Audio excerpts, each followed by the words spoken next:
ਹਾਂਜੀ, ਪੰਜਾਬੀ ਅਰਬੀ ਸੰਗਤ ਦਾ ਅੱਜ 44ਵਾਂ ਸੈਸ਼ਨ ਸਾਡਾ ਹੋ ਰਿਹਾ ਹੈ ਤੇ ਮੈਂ ਸਾਰੇ ਆਪਣੇ ਪਿਆਰੇ ਸੰਗਤੀਆਂ ਨੂੰ ਜੀ ਆਇਆਂ ਨੂੰ ਕਹਿੰਦੀ ਹਾਂ। ਉਹਨਾਂ ਦਾ, ਆਪਣੇ ਸੰਗਤੀਆਂ ਦਾ ਬਹੁਤ ਸ਼ੁਕਰੀਆ, ਆਪਣੇ ਪ੍ਰਾਹੁਣਿਆਂ ਦਾ ਬੜਾ ਸ਼ੁਕਰੀਆ। ਅੱਜ ਦੀ ਸਾਡੀ ਸੰਗਤ ਦੇ ਵਿੱਚ ਸਾਡੇ ਜਿਹੜੇ ਪ੍ਰਾਹੁਣੇ ਨੇ, ਹਿੱਸਾ ਨਜ਼ਮ ਜਿਹੜਾ ਹੈ ਉਹਦੇ ਵਿੱਚ ਜੋਤੀ ਬਾਵਾ ਨੇ, ਤੇ ਹਿੱਸਾ ਕਹਾਣੀ ਜਿਹੜੀ ਹੈ, ਕਹਾਣੀ ਦਾ ਜਿਹੜਾ ਹਿੱਸਾ ਹੈ ਉਹਦੇ ਵਿੱਚ ਕਹਾਣੀ ਆਕਾਸ਼ਜੀਤ ਦੀ ਕਹਾਣੀ ਹੈ। ਤੇ ਅਸੀਂ ਆਪਣੀ ਅੱਜ ਦੀ ਸੰਗਤ ਜਿਹੜੀ ਹੈ ਉਹ ਕਹਾਣੀ ਤੋਂ ਸ਼ੁਰੂ ਕਰਨੇ ਨੇ, ਕਿਉਂਕਿ ਸਾਡੇ ਜਿਹੜੇ ਨਜ਼ਮ ਜਿਨ੍ਹਾਂ ਨੇ ਪੜ੍ਹਨੀ ਹੈ ਉਹ ਹਾਲੇ ਤੱਕ ਆਪਣੇ ਨਹੀਂ, ਉਹਨਾਂ ਨੂੰ ਥੋੜਾ ਜਿਹਾ ਪ੍ਰੋਬਲਮ ਹੈ। ਅਗਰ ਉਹ ਆ ਗਏ ਤੇ ਠੀਕ ਹੈ ਵਕਤ, ਤੇ ਅਸੀਂ ਵਕਤ ਜ਼ਾਇਆ ਨਹੀਂ ਕਰਦੇ ਤੇ ਆਪਣੀ ਅਸੀਂ ਕਹਾਣੀ ਜਿਹੜੀ ਹੈ ਨਾ ਉਸ ਹਿੱਸੇ ਤੋਂ ਸ਼ੁਰੂ ਕਰਦੇ। ਤੇ ਅੱਜ ਦੀ ਕਹਾਣੀ ਜਿਹੜੀ ਹੈ ਉਹ ਆਕਾਸ਼ ਜੀ ਪੜ੍ਹਨਗੇ। ਆਕਾਸ਼ ਜੀ ਦਾ ਬਹੁਤ ਸ਼ੁਕਰੀਆ ਕਿ ਅੱਜ ਉਹਨਾਂ ਨੇ ਸਾਡੇ ਸੰਗਤ ਜਿਹੜੀ ਹੈ ਉਹਨੂੰ ਮਾਣ ਦਿੱਤਾ ਹੈ, ਔਰ ਉਹ ਅੱਜ ਦੇ ਪ੍ਰਾਹੁਣੇ ਬਣੇ ਨੇ, ਉਹਨਾਂ ਦਾ ਬਹੁਤ ਸ਼ੁਕਰੀਆ। ਆਕਾਸ਼ ਜੀ ਜਿਹੜੇ ਨੇ ਇਹ ਗੰਜੀਬਾੜ ਦੇ ਇਲਾਕੇ ਦੇ ਵਸਨੀਕ, ਤੇ ਉਕਾੜਾ ਵਿੱਚ ਇਹਨਾਂ ਦੀ ਜੰਮਪਲ ਹੋਈ ਹੈ, ਉਕਾੜਾ 'ਚ ਰਹਿੰਦੇ ਨੇ ਤੇ ਪੰਜਾਬੀ ਪਿਆਰੇ ਨੇ। ਔਰ ਜਿਹੜੀ ਬਾਹਰ ਦੀ ਬੋਲੀ ਹੈ ਉਹ ਬੜੇ ਸੋਹਣੇ ਢੰਗ ਨਾਲ ਇਹਨਾਂ ਦੀ ਕਹਾਣੀਆਂ ਦੇ ਵਿੱਚ ਨਜ਼ਰ ਆਉਂਦੀ ਹੈ। ਤੇ ਇਹਦੇ ਇਲਾਵਾ ਉਹਨਾਂ ਦੀ ਜਿਹੜੀ ਕਿਤਾਬ ਆਈ ਹੈ 2021 ਵਿੱਚ, ਉਹ ਓਮ ਪ੍ਰੇਮ ਕੁਟੀਆ ਜਿਹੜੀ ਕਿਤਾਬ ਤਰਿੰਜਨ ਨੇ ਛਾਪੀ ਸੀ, ਤੇ ਬਹੁਤ ਸੋਹਣੀਆਂ ਇਹਦੇ ਵਿੱਚ ਕਹਾਣੀਆਂ ਨੇ। ਤੇ ਆਕਾਸ਼ ਜੀ, ਮੈਂ ਟਾਈਮ ਨਹੀਂ ਲੈਂਦੀ, ਤੇ ਤੁਸੀਂ ਆਪਣੀ ਜਿਹੜੀ ਕਹਾਣੀ ਹੈ ਉਹ ਸਾਡੇ ਸੰਗਤੀਆਂ ਦੇ ਸਾਹਮਣੇ ਪੇਸ਼ ਕਰੋ। ਸ਼ੁਕਰੀਆ ਸੁਨੀਨਾ ਜੀ, ਤੁਹਾਡੀ ਮੁਹੱਬਤ। ਕਹਾਣੀ ਦਾ ਸੁਨੀਨਾ ਜੀ, ਕਹਾਣੀ ਸਟਾਰਟ। ਜੀ ਜੀ ਜੀ ਜੀ, ਆ ਰਹੀ ਆਵਾਜ਼ ਆ ਰਹੀ ਹੈ ਜੀ ਬੇਟਾ। ਕਹਾਣੀ ਦਾ ਸਰਨਾਮਾ ਹੈ ਲੱਕੀ ਸ਼ਾਹ ਵਣਜਾਰੇ। ਇੱਕ ਵਾਰੀ ਫਿਰ ਰਿਪੀਟ ਕਰ ਦਿਓ ਜੀ। ਸਰਨਾਮਾ ਕਹਾਣੀ ਦਾ ਲੱਕੀ ਸ਼ਾਹ ਵਣਜਾਰੇ। ਲੱਕੀ ਸ਼ਾਹ ਵਣਜਾਰੇ। ਜੀ ਜੀ ਜੀ ਜੀ ਜੀ। ਕਿੰਨੇ ਦਿਨ ਹੋਏ ਮੈਂ ਤੇ ਕੁਝ ਲਿਖਿਆ ਹੀ ਨਹੀਂ, ਲਿਖਾਂ ਵੀ ਤੇ ਕੀ ਲਿਖਾਂ। ਜੇ ਨਵੀਆਂ ਲਿਖਤਾਂ ਇੰਨੀਆਂ ਵਧੀਆ ਹੁੰਦੀਆਂ ਤੇ ਪੁਰਾਣੀਆਂ ਨੂੰ ਲੋਕੀ ਅੱਗ ਨਾ ਲਾ ਦਿੰਦੇ। ਅਜ਼ਲਾਂ ਤੋਂ ਲਿਖੀਆਂ ਹੋਈਆਂ ਕਹਾਣੀਆਂ ਕੀ ਗੱਲ ਮਤਰੂਕ ਹੋ ਜਾਂਦੀਆਂ, ਜਿਹੜੀਆਂ ਨਵੀਆਂ ਪ੍ਰਵਾਨ ਹੋਣ ਨੂੰ ਫਿਰਦੀਆਂ। ਸੁਣਿਆ ਹੈ ਹਰ ਜੀਂਦੇ ਬੰਦੇ ਦੀ ਇੱਕ ਕਹਾਣੀ ਹੁੰਦੀ ਹੈ। ਜੇ ਜੀਂਦੇ ਦੀ ਕਹਾਣੀ ਹੈ ਤੇ ਫਿਰ ਉਸਦੇ ਮਰਿਆਂ ਤੇ ਕਹਾਣੀ ਨੂੰ ਵੀ ਮਰ ਜਾਣਾ ਚਾਹੀਦਾ, ਖਤਮ ਹੋ ਜਾਣਾ ਚਾਹੀਦਾ। ਪਰ ਇਹ ਤੇ ਅੱਗੇ ਨਾਲੋਂ ਵੀ ਵੱਧ ਜਵਾਨ ਹੋ ਕੇ ਸਾਡੇ ਸਾਹਮਣੇ ਆਣ ਖਲੋਂਦੀ ਹੈ। ਵੇਖੋ ਮੈਂ ਕਿੰਝ ਦੀ ਹਾਂ, ਮੇਰੇ ਨਾਲ ਕੀ ਵਾਪਰ ਗਈ ਹੈ।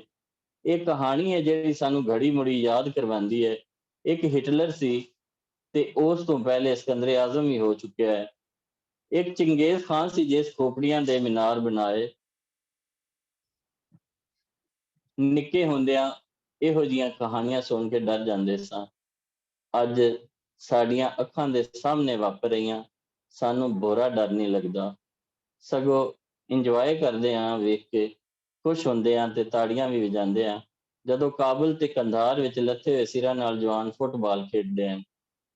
ਕਦੇ ਬੱਕਰੇ ਦੀਆਂ ਚਾਂਪਾਂ ਤੇ ਮੁਰਗੀ ਦੇ ਡਰਮ ਸਟਿਕ ਮਸ਼ਹੂਰ ਸਨ। ਅੱਜ ਇਹਨਾਂ ਗੁਨਾਹਗਾਰ ਅੱਖਾਂ ਨਾਲ ਇਨਸਾਨਾਂ ਦੀਆਂ ਚਾਂਪਾਂ ਤੇ ਡਰਮ ਸਟਿਕ ਦੇ ਸਜੇ ਹੋਏ ਬਾਜ਼ਾਰ ਮਿਆਂਮਾਰ ਵਿੱਚ ਵੇਖ ਰਹੇ ਹਾਂ, ਜਿੰਦੇ ਲੋਕਾਂ ਨੂੰ ਅੱਗ ਲਾ ਦਿੰਦੇ। ਅਸੀਂ ਹੁਣ ਇਹੋ ਜਿਹੇ ਨਜ਼ਾਰਿਆਂ ਦੇ ਆਦੀ ਹੋ ਚੁੱਕੇ ਹਾਂ। ਹੁਣ ਇਹੋ ਜਿਹੇ ਮੰਜ਼ਰ ਵੇਖ ਕੇ ਬਿਲਕੁਲ ਨਹੀਂ ਡਰਦੇ। ਇੱਕ ਤਮਾਸ਼ਬੀਨ ਵਾਂਗੂ ਜਿਸ ਨਾਲ ਕੁਝ ਜ਼ਾਲਮ ਤੋਂ ਲੈਣਾ ਹੁੰਦਾ ਹੈ ਤੇ ਨਾ ਹੀ ਮਜ਼ਲੂਮ ਨੂੰ ਕੁਝ ਦੇਣਾ ਹੁੰਦਾ ਹੈ। ਮਜ਼ਲੂਮ ਤੇ ਕੀ ਕਿਆਮਤ ਵਾਪਰ ਰਹੀ ਹੈ, ਉਹਦੇ ਨਾਲ ਵੀ ਸਾਨੂੰ ਕੋਈ ਸਰੋਕਾਰ ਨਹੀਂ ਹੁੰਦਾ। ਸਾਨੂੰ ਤੇ ਹਰ ਰੋਜ਼ ਇੱਕ ਨਵੀਂ ਖਬਰ ਚਾਹੀਦੀ ਹੈ, ਇੱਕ ਨਵੀਂ ਕਹਾਣੀ, ਜੱਟ ਗੜੀ ਖੁਸ਼ ਹੋਣ ਲਈ। ਇਹੋ ਜਿਹੀ ਰੱਤ ਤੇ ਫੱਟ ਦੀ ਕਾਰਵਾਈ ਲਈ ਕਦੀ ਵੀ 9/11 ਵਰਗਾ ਡਰਾਮਾ ਰਚਾਇਆ ਜਾ ਸਕਦਾ ਹੈ। ਕਿਸੇ ਵੀ ਕਿਸਮ ਦੀ ਚਾਰਜ ਸ਼ੀਟ ਦੀ ਲੋੜ ਨਹੀਂ ਹੁੰਦੀ, ਬਸ ਵਨ ਸਾਈਡਡ ਕਾਰਵਾਈ ਸ਼ੁਰੂ ਹੋਣੀ ਚਾਹੀਦੀ ਹੈ। ਅੰਜਾਮ ਰੱਬ ਤੇ ਛੱਡ ਦਿੰਦੇ। ਇਨਸਾਨ ਜਦ ਇਨਸਾਨ ਦਾ ਭਲਾ ਨਹੀਂ ਕਰ ਸਕਦਾ ਤੇ ਫਿਰ ਰੱਬ ਉਸ ਦਾ ਭਲਾ ਕਿਵੇਂ ਕਰੇ। ਜਿਸ ਦੀ ਕਲਾਮ ਨਾਲ ਦੁਨੀਆ ਦਾ ਅਜ਼ਾਬ ਅੱਜ ਤਾਈਂ ਟਲ ਨਹੀਂ ਸਕਿਆ, ਫਿਰ ਇਸ ਆਮ ਜੀ ਕਹਾਣੀ ਨਾਲ ਕਿਵੇਂ ਮੁੱਕ ਜਾਵੇਗਾ। ਇਹੋ ਜਿਹੀਆਂ ਪਾੜੇ ਮਾਰੀਆਂ ਗੱਲਾਂ ਆਪਦੇ ਆਪ ਨਾਲ ਕਰਦਾ ਹੋਇਆ ਇੱਕ ਲਿਖਾਰੀ ਹੈ ਜਿਹੜਾ ਨੰਗੇ ਪੈਰੀ ਤਾਰੀਖ ਦੀ ਅੰਨੀ ਸਰਾਂ ਵਿੱਚ ਤੁਰਿਆ ਜਾਂਦਾ ਹੈ। ਉਹਦੇ ਸਾਹਮਣੇ ਮਲਜ਼ਮ ਨਹੀਂ, ਤਾਰੀਖ ਦੀ ਕੰਧ ਹੈ ਜਿਹਦੇ ਉਸ ਪਾਰ ਉਹ ਵੇਖ ਨਹੀਂ ਸਕਦਾ। ਤਾਰੀਖ ਵਿੱਚ ਇੰਨਾ ਹਨੇਰ ਕਿਉਂ ਹੁੰਦਾ ਹੈ ਜੋ ਬੰਦਾ ਆਪਣੀ ਸ਼ਨਾਖਤ ਵੀ ਭੁੱਲ ਜਾਂਦਾ ਹੈ। ਤਾਰੀਖ ਆਖਦੀ ਹੈ ਕਦੀ ਸਾਡੇ ਮਾਪੇ ਵੀ ਹਿੰਦੁਸਤਾਨੀ ਹੁੰਦੇ ਸੀ ਤੇ ਫੇਰ ਉਹਨਾਂ ਦੀ ਵੀ ਸ਼ਨਾਖਤ ਬਦਲ ਗਈ ਸੀ, ਜਾਂ ਖਬਰੇ ਚਿਹਰੇ ਜਿਹਦੇ ਕਾਰਨ ਲਿਖਾਰੀ ਨੂੰ ਹੁਣ ਆਪਦਾ ਚਿਹਰਾ ਵੀ ਕਿਸੇ ਹੋਰ ਦਾ ਲੱਗਣ ਲੱਗ ਪੈਂਦਾ ਹੈ। ਫੇਰ ਵੀ ਉਹ ਟੁਰਦਾ ਰਹਿੰਦਾ ਹੈ, ਖਿਆਲ ਦੇ ਭਾਰੀ ਭਾਰੀ ਪੈਰ ਚੁੱਕ ਕੇ, ਜਿਹੜੇ ਅਮਲ ਦੀ ਦੁਨੀਆ ਤੋਂ ਬਿਲਕੁਲ ਆਰੀ ਹੁੰਦੇ ਹਨ, ਨੰਗੇ ਪੈਰੀ। ਇਹ ਆਖਦਾ ਹੋਇਆ ਪੈਰ ਸਲਾਮਤ ਤੇ ਜੁੱਤੀਆਂ ਵਡੇਰ, ਕਿਸੇ ਠੋਈ ਨੂੰ ਤੱਕ ਕੇ ਚੰਦ ਘੜੀਆਂ ਬਹਿ ਜਾਣਾ ਉਹਦੇ ਲਈ ਕਿਆਮਤ ਦੇ ਮੁਤਰਾਦਫ ਹੈ। ਇਸੇ ਕਾਰਨ ਤੇ ਉਹ ਕਿਤੇ ਟਿਕ ਕੇ ਬਹਿੰਦਾ ਨਹੀਂ, ਟਿੱਬੀ ਦੇ ਇਲਾਕੇ ਨੂੰ ਦਰਗਾਹ ਸਮਝ ਕੇ ਨੀਵੀਂ ਪਾ ਕੇ ਕਾਹਲੀ ਨਾਲ ਲੰਘ ਟੱਪ ਜਾਂਦਾ ਹੈ, ਜਿਸ ਰਾਹ ਤੋਂ ਕਈ ਵਲੀ ਦਰਵੇਸ਼ ਹੋ ਗੁਜ਼ਰੇ ਹਨ। ਉਸਤਾਦ ਦਾਮਨ ਵੀ ਇਸੇ ਇਲਾਕੇ ਵਿੱਚ ਰਹਿੰਦਾ ਸੀ, ਸ਼ਾਹ ਹੁਸੈਨ ਦੇ ਹੁਜਰੇ ਵਿੱਚ। ਇਸ ਇਲਾਕੇ ਵਿੱਚ ਨੰਗੇ ਪੈਰੀਂ ਟੁਰਨਾ ਬਣਦਾ ਹੈ ਇੱਕ ਵੱਡੀ ਕਹਾਣੀ ਦੀ ਤਲਾਸ਼ ਵਿੱਚ। ਉਹ ਕਹਾਣੀ ਜਿਹੜੀ ਕਦੀ ਹੁਜਰੇ ਵਿੱਚ ਬਹਿ ਕੇ ਲਿਖੀ ਜਾਂਦੀ ਸੀ, ਅੱਜ ਫੁੱਟਪਾਥ ਤੇ ਰੁਲਦੀ ਫਿਰਦੀ ਹੈ। ਥੜੇ, ਹੁਜਰੇ, ਥੀਏਟਰ ਤੇ ਅਖਾੜੇ ਲਾਹੌਰ ਵਿੱਚ ਕਦੋਂ ਦੇ ਵੀਰਾਨ ਹੋ ਗਏ। ਹੁਣ ਨਾ ਕੋਈ ਪਹਿਲਵਾਨ ਰਿਹਾ, ਨਾ ਉਹਨਾਂ ਦਾ ਕਦਰਦਾਨ ਰਿਹਾ। ਉਹ ਕਿੱਥੇ ਗਏ ਭੋਲੂ ਤੇ ਜਾਰਾ, ਸ਼ਿਵ ਤੇ ਅਮਰਤਾ, ਸ਼ਾਇਰ, ਸ਼ੋਰ ਤੇ ਕਹਾਣੀ ਚੋਰ ਵੀ ਕਦੋਂ ਦੇ ਲੱਦ ਗਏ। ਲੈ ਦੇ ਕੇ ਇੱਕ ਮੋਬਾਈਲ ਬਚਿਆ ਜਿਹਦੇ ਵਿੱਚ ਇੱਕ ਨਵੇਂ ਜਹਾਨ ਦੀ ਨਵੀਂ ਕਹਾਣੀ ਦਰਸਾਈ ਜਾ ਰਹੀ ਹੈ, ਜਿਸ ਨੂੰ ਆਰਟੀਫਿਸ਼ੀਅਲ ਇੰਟੈਲੀਜੈਂਸ ਆਖਿਆ ਜਾਂਦਾ। ਹੁਣ ਇਹ ਜ਼ਮਾਨਾ ਦੂਰ ਨਹੀਂ ਜਦੋਂ ਕਹਾਣੀ ਲਿਖਣ ਲਈ ਵੀ ਰਿਬੋਟ ਹੋਣਗੇ ਤੇ ਜਨਾਜ਼ਾ ਪੜ੍ਹਾਉਣ ਲਈ ਵੀ। ਮਿੰਟਾਂ ਤੇ ਸਕਿੰਟਾਂ ਦੇ ਹਿਸਾਬ ਰੱਖਣ ਵਾਲੇ ਅਥਰੂ ਤੇ ਹਾਸੇ ਵੀ ਵਕਤ ਦੀ ਕੈਦ ਵਿੱਚ ਹੋਣਗੇ। ਕੰਪਨੀ ਆਖੇਗੀ ਰੋਬੋਟ ਇੰਨੇ ਮਿੰਟ ਤੁਹਾਡੇ ਮਾਪਿਆਂ ਨੂੰ ਰੋਇਆ ਹੈ ਤੇ ਐਨੇ ਵੈਨ ਕੀਤੇ ਨੇ, ਇਹਦਾ ਬਿੱਲ ਜਾਇਜ਼ ਕੈਸ਼ ਕਰ ਦਿਓ, ਨਹੀਂ ਤੇ ਸਰਵਿਸ ਅੱਗੇ ਤੋਂ ਮਿਲਣ ਤੇ ਚਾਂਸ ਮੁਸ਼ਕਲ ਹੋਣਗੇ। ਗੂਗਲ ਹੁਣ ਬੰਦੇ ਦੀ ਮੌਤ ਤੇ ਹਯਾਤੀ ਬਾਰੇ ਸਾਰੀ ਜਾਣਕਾਰੀ ਦੇ ਸਕਦਾ ਹੈ, ਕਬਰ ਦੇ ਹਾਲਾਤ ਵੀ ਦੱਸ ਸਕਦਾ ਹੈ। ਮੁਰਦਾ ਅੱਜ ਕੱਲ੍ਹ ਕਸ਼ਮੀਰ ਦੀ ਜੰਨਤ ਵਿੱਚ ਕਿਹੜੀ ਨੁਕਰੇ ਕਿਹੜੀ ਹੋਰ ਨਾਲ ਛੁੱਟੀਆਂ ਮਨਾ ਰਿਹਾ ਹੈ। ਕਦੀ ਹੁੰਦੀ ਸੀ ਕਹਾਣੀ ਵੀ, ਕਦੀ ਹੁੰਦੀ ਸੀ ਜਿਹੜੀ ਇੱਕ ਕੋਠੇ ਤੋਂ ਸ਼ੁਰੂ ਹੋ ਕੇ ਕੋਠੀ ਤੇ ਪੜ ਕੇ ਮੁੱਕ ਜਾਂਦੀ ਸੀ, ਤੇ ਅੱਜ ਉਹ ਕੋਠੇ ਤੋਂ ਨਿਕਲ ਕੇ ਮੌਤ ਦੇ ਖੂਹ ਤੇ ਅਪੜ ਗਈ ਹੈ, ਜਿੱਥੇ ਤਮਾਸ਼ਬੀਨ ਤੇ ਵਾਧੂ ਮਿਲਦੇ ਹਨ, ਪਰ ਦਿਲਬਰ ਜਾਨੀ ਕੋਈ ਨਹੀਂ ਮਿਲਦਾ ਜਿਹੜਾ ਜਾਨ ਕੱਢ ਲੈਂਦਾ ਸੀ। ਕਿਸ ਨੂੰ ਹਾਲ ਸੁਣਾਵਾਂ ਦਿਲ ਦਾ, ਪ੍ਰਿਅੰਥਾ ਕੁਮਾਰਾ ਵਾਂਗੂ ਕੋਈ ਇੱਕ ਵੀ ਉਸ ਨੂੰ ਦਰਦੀ ਨਹੀਂ ਮਿਲਿਆ, ਜਿਹੜਾ ਮਾਰਨ ਤੋਂ ਪਹਿਲੇ ਪੁੱਛ ਲੈਂਦਾ ਔਲਾਦ ਦੇ ਸੁੱਖ ਲਈ ਰੋਟੀ ਕਮਾਉਣ ਦਾ ਦੁੱਖ ਕਿੰਨਾ ਵੱਡਾ ਹੁੰਦਾ। ਉਸ ਮੌਤ ਤੋਂ ਛੁਪਣ ਲਈ ਕਿੰਨੇ ਯਤਨ ਕੀਤੇ, ਪਰ ਜਦੋਂ ਦੁਨੀਆ ਵਿੱਚ ਫਰਿਸ਼ਤਿਆਂ ਦਾ ਹੜ ਚੁੱਕਾ ਤੇ ਬੰਦਿਆਂ ਦਾ ਘਟ ਹੋਵੇ, ਉਦੋਂ ਹਰ ਪਾਸੇ ਮੌਤ ਨਜ਼ਰ ਹੀ ਆਉਂਦੀ ਹੈ। ਇੱਕ ਇਨਸਾਨ ਵੀ ਵਿਖਾਈ ਨਹੀਂ ਦਿੱਤਾ ਜਿਸ ਦੇ ਮਿੱਠੜੇ ਬੋਲਾਂ ਦਾ ਜਾਦੂ ਚੱਲ ਸਕਦਾ, ਕੁਮਾਰ ਦੀ ਮਿੱਥੀ ਹੋਈ ਮੌਤ ਦੀ ਤਾਰੀਖ ਟਲ ਸਕਦੀ। ਲਿਖਾਰੀ ਚੰਗੀ ਤਰ੍ਹਾਂ ਜਾਣਦਾ ਹੈ ਹਜੂਮ ਵਿੱਚ ਸ਼ੌਰ ਘੱਟ ਤੇ ਸ਼ੋਰ ਬਹੁਤਾ ਹੁੰਦਾ ਹੈ। ਇਹਦੇ ਕਾਰਨ ਲਿਖਾਰੀ ਤਾਰੀਖ ਦੀਆਂ ਕਾਲੀਆਂ ਨਾਨਕ ਚੰਦੀ ਕੰਧਾਂ ਨੂੰ ਫੜ ਫੜ ਕੇ ਟਿੱਬੀ ਦੇ ਇਲਾਕੇ ਵਿੱਚੋਂ ਲੰਘ ਰਿਹਾ ਹੈ, ਜਿੱਥੇ ਪਾਨ ਦੀ ਖੁਸ਼ਬੂ ਹੈ ਜਾਂ ਚਮੜੇ ਦੀ ਬੋ। ਇੱਕ ਵੱਡੀ ਕਹਾਣੀ ਲਈ ਚਮੜੇ ਦੀ ਬੋ ਵੀ ਬੜੀ ਜ਼ਰੂਰੀ ਹੁੰਦੀ ਹੈ। ਇਹ ਕਸ਼ਟ ਕੱਟਣਾ ਪੈਂਦਾ ਹੈ, ਪਰ ਇਸ ਨਿੱਕੀ ਜਿਹੀ ਕਹਾਣੀ ਦਾ ਕੀ ਕਰੇ ਜਿਹੜੀ ਸਾਹਮਣੇ ਦਿਲ ਖੋਲ ਕੇ ਟੁਰੀ ਆਉਂਦੀ ਹੈ। ਆਪਦਾ ਆਪ ਕੱਢ ਕੇ ਬਟਨ ਹੀ ਨਹੀਂ, ਸਭ ਕੁਝ ਖੁੱਲਾ ਹੋਇਆ ਹੈ। ਜ਼ਿਪ ਤੋੜ ਦਿੱਤੀ ਹੈ ਜਾਂ ਜਵਾਨੀ ਦੇ ਭਾਰ ਨਾਲ ਟੁੱਟ ਗਈ ਹੈ। ਭਰੀ ਪੂਰੀ ਗਲੀ ਵਿੱਚ ਅਣਝੱਕ ਤੇ ਮਸਤ ਜਿਹਾ ਟੁਰਿਆ ਹੁੰਦਾ ਹੈ। ਦੁਨੀਆ ਉਸਦਾ ਤਮਾਸ਼ਾ ਵੇਖ ਰਹੀ ਹੈ, ਉਹ ਤਮਾਸ਼ਾ ਵਿਖਾਉਣਾ ਚਾਹੁੰਦਾ ਹੈ। ਉਹ ਜਾਣਦਾ ਹੈ ਓਨਾ ਵੱਡਾ ਇਨਾਮ ਮਿਲਦਾ ਜਿੰਨਾ ਵੱਡਾ ਤਮਾਸ਼ਾ ਵਿਖਾਇਆ ਜਾਵੇ। ਇਹ ਕਬਲੇ ਮਸੀਹ ਦਾ ਉਹ ਇਨਸਾਨ ਹੈ ਜਿਹੜਾ ਬੋਲ ਕੇ ਤਾਰੀਖ ਦੀ ਅੰਨੀ ਗਲੀ ਨੂੰ ਆਣ ਵੜਿਆ ਹੈ। ਉਹਦੇ ਲਈ ਅਜੇ ਤੱਕ ਕੋਈ ਵੀ ਪ੍ਰਾਣ, ਵੈਦ, ਧਰਮ ਤੇ ਅਸ਼ਲੋਕ ਨਹੀਂ ਉਤਰਿਆ। ਉਹ ਸਿਰਫ ਆਪਦੀ ਜ਼ਾਤ ਦਾ ਜਾਣੂ ਹੈ। ਆਪਦੀ ਹੈਵਾਨੀ ਖਵਾਹਿਸ਼ ਦਾ ਪਾਲਣ ਕਰਨ ਲਈ ਉਸਨੂੰ ਇਹ ਤਮਾਸ਼ਾ ਕਰਨਾ ਪਵੇਗਾ, ਪਰ ਤਮਾਸ਼ਾ ਵੇਖਣ ਵਾਲਿਆਂ ਲਈ ਇਹ ਕੋਈ ਨਵੀਂ ਗੱਲ ਨਹੀਂ। ਇਹੋ ਜਿਹੇ ਤਮਾਸ਼ੇ ਉਹ ਹੁਣ ਆਏ ਰੋਜ਼ ਵੇਖਦੇ ਹਨ। ਹੁਣ ਇਹਨਾਂ ਤਮਾਸ਼ਿਆਂ ਦੇ ਉਹ ਆਦੀ ਹੋ ਚੁੱਕੇ ਹਨ, ਜਿਹਦੇ ਕਾਰਨ ਰੱਬ ਕਿਸੇ ਵੀ ਇਨਸਾਨ ਨੂੰ ਇਹ ਇਜ਼ਨ ਨਹੀਂ ਦਿੱਤਾ ਕਿ ਉਸ ਦੀ ਖੁੱਲੀ ਹੋਈ ਨੀਅਤ ਦਾ ਬੂਹਾ ਬੰਦ ਕਰ ਦੇਵੇ। ਲਿਖਾਰੀ ਉਹਦੇ ਕੋਲ ਇਸ ਤਮਾਸ਼ੇ ਬਾਰੇ ਪੁੱਛਣਾ ਚਾਹੁੰਦਾ ਹੈ। ਅਜੇ ਉਹ ਕੁਝ ਕਹਿਣ ਸੁਣਨ ਲਈ ਸੋਚ ਹੀ ਰਿਹਾ, ਉਹ ਅੱਗੋਂ ਜੱਬ ਬੋਲ ਪਿਆ, this place is not suitable for you to stand here. ਜਾ ਚਲਾ ਜਾ। ਇਹ ਹਿੱਪੀ ਨਹੀਂ ਸੀ ਤੇ ਨਾ ਹੀ ਕੋਈ ਮਜਜ਼ੂਬ ਹੈ। ਇਹ ਇਸ ਦੌਰ ਦਾ ਇੱਕ ਇਨਸਾਨ ਹੈ ਜਿਸ ਦੀ ਕਹਾਣੀ ਦਾ ਅੰਤ ਬੜਾ ਵੱਡਾ ਹੋਵੇਗਾ। ਉਹ ਦਿਨ ਦੂਰ ਨਹੀਂ ਜਦੋਂ ਇਸ ਕੁਦਰਤ ਤੇ ਫਿਤਰਤ ਦੇ ਸ਼ਾਹਕਾਰ ਦੀ ਪੂਜਾ ਹੋਵੇਗੀ। ਉਸ ਨੂੰ ਮਸਤ ਸਮਝ ਕੇ ਲੋਕੀ ਉਸਦੇ ਦਿਵਾਲੇ ਇਕੱਠੇ ਹੋਣਗੇ। ਫੇਰ ਕੋਈ ਸੁਖੀ ਸਵਤਰੀ ਆਖੇਗੀ, ਸਰਕਾਰ ਅੱਜ ਮੇਰੇ ਘਰ ਰੋਟੀ ਖਾਣ ਨਹੀਂ ਆਣਾ। ਸਰਕਾਰ ਦਾ ਚੇਲਾ ਅੱਗੋਂ ਹੱਸ ਕੇ ਆਖੇ, ਜਾ ਚੱਲੀ ਜਾ, ਚੱਲੀ ਨਾ ਹੋਵੇ ਤਾਂ। ਰੋਟੀ ਵੀ ਭਲਾ ਰੋਜ਼-ਰੋਜ਼ ਖਾਣ ਵਾਲੀ ਸ਼ੈ ਹੁੰਦੀ ਹੈ। ਸਰਕਾਰ ਇੱਕ ਰੋਟੀ ਹੀ ਤੇ ਹੈ ਜਿਹੜੀ ਰੋਜ਼-ਰੋਜ਼ ਪੇਟ ਦਾ ਦੋਸਤ ਮੰਗਦਾ ਹੈ। ਹੱਥਾਂ ਨੂੰ ਮਰੋੜ ਕੇ, ਨਹੀਂ ਤੇ ਅੱਜ ਫੇਰ ਮੇਰੇ ਬੱਚੇ ਭੁੱਖੇ ਸੌ ਜਾਣਗੇ। ਨਹੀਂ ਤੁਸੀਂ ਜ਼ਰੂਰ ਆਣਾ। ਨਹੀਂ ਯਾਰ, ਪਹਿਲਾਂ ਇਹ ਕੋਈ ਕਹਾਣੀ ਹੈ, ਇਹਦੇ ਵਿੱਚ ਟਵਿਸਟ ਨੇ, ਗੱਲ ਜਚੀ ਨਹੀਂ, ਐਵੇਂ ਝਾਕੀ ਮਾਰੀ ਹੈ। ਕੋਈ ਵਧੀਆ ਕਹਾਣੀ, ਮਾਸ਼ਰਾ ਸੁਧਾਰ ਦੀ ਕਹਾਣੀ, ਰੱਬ ਜਾਣੇ ਕਿਉਂ ਅਸੀਂ ਜਿੰਨਾ ਵੀ ਸਮਾਜ ਸੁਧਾਰ ਦੀ ਕਹਾਣੀਆਂ ਨੂੰ ਹਯਾ ਦੇ ਪਰਦੇ ਵਿੱਚ ਲਪੇਟ ਕੇ ਦੁਨੀਆ ਦੇ ਸਾਹਮਣੇ ਪੇਸ਼ ਕਰਦੇ ਹਾਂ, ਉਹ ਅੱਗੇ ਨਾਲੋਂ ਵੱਧ ਬੇਸ਼ਰਮੀ ਦੀ ਅਲਾਮਤ ਬਣ ਕੇ ਸਾਡੇ ਸਾਹਮਣੇ ਆਣ ਖਲੋਂਦੀਆਂ ਹਨ। ਇਸੇ ਲਈ ਤੇ ਸਿਆਣੇ ਆਖਦੇ, ਜਿੰਨਾ ਵੱਡਾ ਬੇਸ਼ਰਮ ਓਨਾ ਵੱਡਾ ਕਾਮਯਾਬ। ਚਲੋ ਅੱਜ ਲੋਕਾਂ ਬਾਰੇ ਨਹੀਂ, ਲਾਹੌਰ ਬਾਰੇ ਲਿਖਦੇ ਹਾਂ, ਪਰ ਲੋਕੀ ਵੀ ਤੇ ਲਾਹੌਰ ਵਿੱਚ ਹੀ ਰਹਿੰਦੇ ਹਨ। ਕਾਸ਼ ਰੰਗ ਰੰਗਲਾ ਲਾਹੌਰ ਵੀ ਲੋਕਾਂ ਵਿੱਚ ਵਸਦਾ ਹੁੰਦਾ, ਨਿਗੇ ਹੁੰਦਾ ਕਿ ਦਿਲ ਹੁਆ ਬੂ ਘਾਟਾ। ਹੈਰਾਨਗੀ ਦੀ ਗੱਲ ਹੈ, ਹੁਣ ਲਾਹੌਰ ਵਿੱਚ ਕੋਈ ਵੀ ਚਿਹਰਾ ਪਰਿਵਿਸ਼ ਨਹੀਂ ਰਿਹਾ, ਆਪਦੀ ਪਛਾਣ ਨਹੀਂ ਰੱਖਦਾ। ਹੁਣ ਹਰ ਚਿਹਰਾ ਜਾਂ ਤੇ ਨੂਰਦੀਨ ਦਾ ਹੈ ਜਾਂ ਬਾਬੇ ਨੂਰੇ ਦਾ ਹੈ। ਵੇਖਣ ਨੂੰ ਕੁਝ ਹੁੰਦਾ ਹੈ, ਸੁਣਨ ਨੂੰ ਕੁਝ ਹੋਰ ਹੁੰਦਾ ਹੈ। ਕਿਸੇ ਜ਼ਮਾਨੇ ਹੁਣ ਦੀ ਗੱਲ ਨਹੀਂ, ਲਾਹੌਰ ਦੀ ਜੂਹ ਵਿੱਚ ਲੱਖਾਂ ਹਜ਼ਾਰਾਂ ਸੂਫੀ ਸਾਲਕ ਮਿਲ ਜਾਂਦੇ ਸਨ, ਅਦਾਕਾਰ ਤੇ ਸਦਾਕਾਰ ਵੀ ਮਿਲ ਜਾਂਦੇ ਸਨ, ਆਪਦੀ ਪੱਕੀ ਪੀੜੀ ਤੋੜ ਟੁਰਦੇ ਹੋਏ। ਹੁਣ ਉਹ ਭਾਗੀਸ਼ਾਲੀ ਗਲੀਆਂ ਵੀਰਾਨ ਹੋ ਗਈਆਂ ਹਨ। ਹੁਣ ਇੱਕ ਬੰਦਾ ਹੈ ਜੋ ਨਿੱਕੀ ਜਿਹੀ ਹਯਾਤੀ ਵਿੱਚ ਬੜਾ ਕੁਝ ਬਣਨਾ ਚਾਹੁੰਦਾ ਹੈ, ਜਿਹਦੇ ਕਾਰਨ ਸ਼ਾਹ ਹੁਸੈਨ ਵੀ ਇੱਥੋਂ ਡੇਰਾ ਪੁੱਟ ਗਿਆ ਹੈ। ਉਸ ਦਾ ਮੇਲਾ ਵੀ ਉੱਜੜ ਗਿਆ ਹੈ। ਪਿੱਛੇ ਰਹਿ ਗਿਆ ਇੱਕ ਡਾਂਗ ਤੇ ਇੱਕ ਸੂਟਾ। ਅਸਲੀ ਤੇ ਨਕਲੀ ਦੀ ਪਛਾਣ ਮੁੱਕ ਗਈ ਹੈ। ਜਿਸ ਨੂੰ ਪਰਤ ਕੇ ਵੇਖੋ, ਗਰੀਬੀ ਵਿੱਚ ਡੁੱਬਾ ਹੋਇਆ ਹੈ ਜਾਂ ਅਮੀਰੀ ਦੀ ਕੰਧ ਓਲੇ ਲੁਕਿਆ ਹੋਇਆ ਹੈ। ਦੋਨਾਂ ਵਿੱਚੋਂ ਜੇ ਕੋਈ ਤੀਜਾ ਰੋਟੀ ਰੋਜ਼ ਪੂਰੀ ਕਰਨ ਦਾ ਯਤਨ ਕਰ ਰਿਹਾ ਤਾਂ ਉਹਦੀ ਸ਼ਕਲ ਵੀ ਰੋਟੀ ਵਰਗੀ ਬਣ ਗਈ ਹੈ, ਤੱਤੇ ਤਾਅ ਦੀ ਪੱਕੀ ਹੋਈ ਰੋਟੀ ਜਿਹਦੇ ਦੋਵੇਂ ਪਾਸੇ ਸੜ ਜਾਂਦੇ ਹਨ। ਇਹ ਉਹ ਇਨਸਾਨ ਸੀ ਜਿਹੜਾ ਕੱਲ ਤੱਕ ਇਨਸਾਨੀ ਰੱਬ ਦਾ ਦਿੱਤਾ ਹੋਇਆ ਇੱਕ ਵੱਡਾ ਇਨਾਮ ਸੀ। ਖਾਇਸ਼ ਸੀ ਤੇ ਅਨਾਜ ਵੀ ਸੀ, ਪਰ ਅੱਜ ਖਬਰ ਹੈ ਜਾਂ ਅਖਬਾਰ ਹੈ, ਹਰ ਬੰਦਾ ਆਪਦੇ ਹੱਡ ਬਾਲ ਕੇ ਆਪਦੇ ਆਪ ਨੂੰ ਗਰੀਬੀ ਦੇ ਚਿੱਕੜ ਕੋਬੇ ਵਿੱਚੋਂ ਦਰੀ ਰਿਹਾ ਹੈ। ਪਰ ਗਰੀਬੀ ਦੀ ਇੰਨੀ ਕੋਈ ਉਸ ਨੂੰ ਰੋਜ਼ ਆਪਦੇ ਵਿੱਚ ਖਿੱਚ ਕੇ ਸੁੱਟ ਲੈਂਦੀ ਹੈ। ਗਰੀਬੀ ਵਿੱਚ ਇੰਨੀ ਕਸ਼ਿਸ਼ ਕਿਉਂ ਹੁੰਦੀ ਜੋ ਉਹ ਗਰੀਬ ਨੂੰ ਇਕੱਲਿਆਂ ਰਹਿਣ ਹੀ ਨਹੀਂ ਦਿੰਦੀ।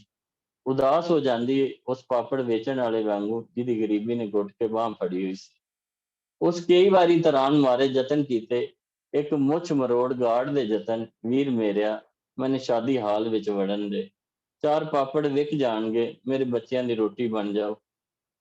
ਉਹ ਪਾਪੜ ਵੇਚਣ ਲਈ ਵੜਿਆ ਤੇ ਮੁਫਤ ਦੀ ਮੌਤ ਖਰੀਦ ਬੈਠਾ। ਉਸ ਨੂੰ ਜਾਂਗੀਆਂ ਮਾਰ ਮਾਰ ਕੇ ਥਾਂ ਮਾਰ ਦਿੱਤਾ। ਉਹਦੀ ਲਾਸ਼ ਉੱਤੇ ਭੰਗੜੇ ਪਾਉਂਦੇ ਰਹੇ। ਜਦੋਂ ਥੱਕ ਗਏ ਤੇ ਮੇਜ਼ਪੋਸ਼ ਨਾਲ ਉਸ ਮੁਰਦੇ ਨੂੰ ਢੱਕ ਦਿੱਤਾ ਤੇ ਤਬਾਕ ਦੇ ਢੱਕਣ ਖੋਲ ਦਿੱਤੇ।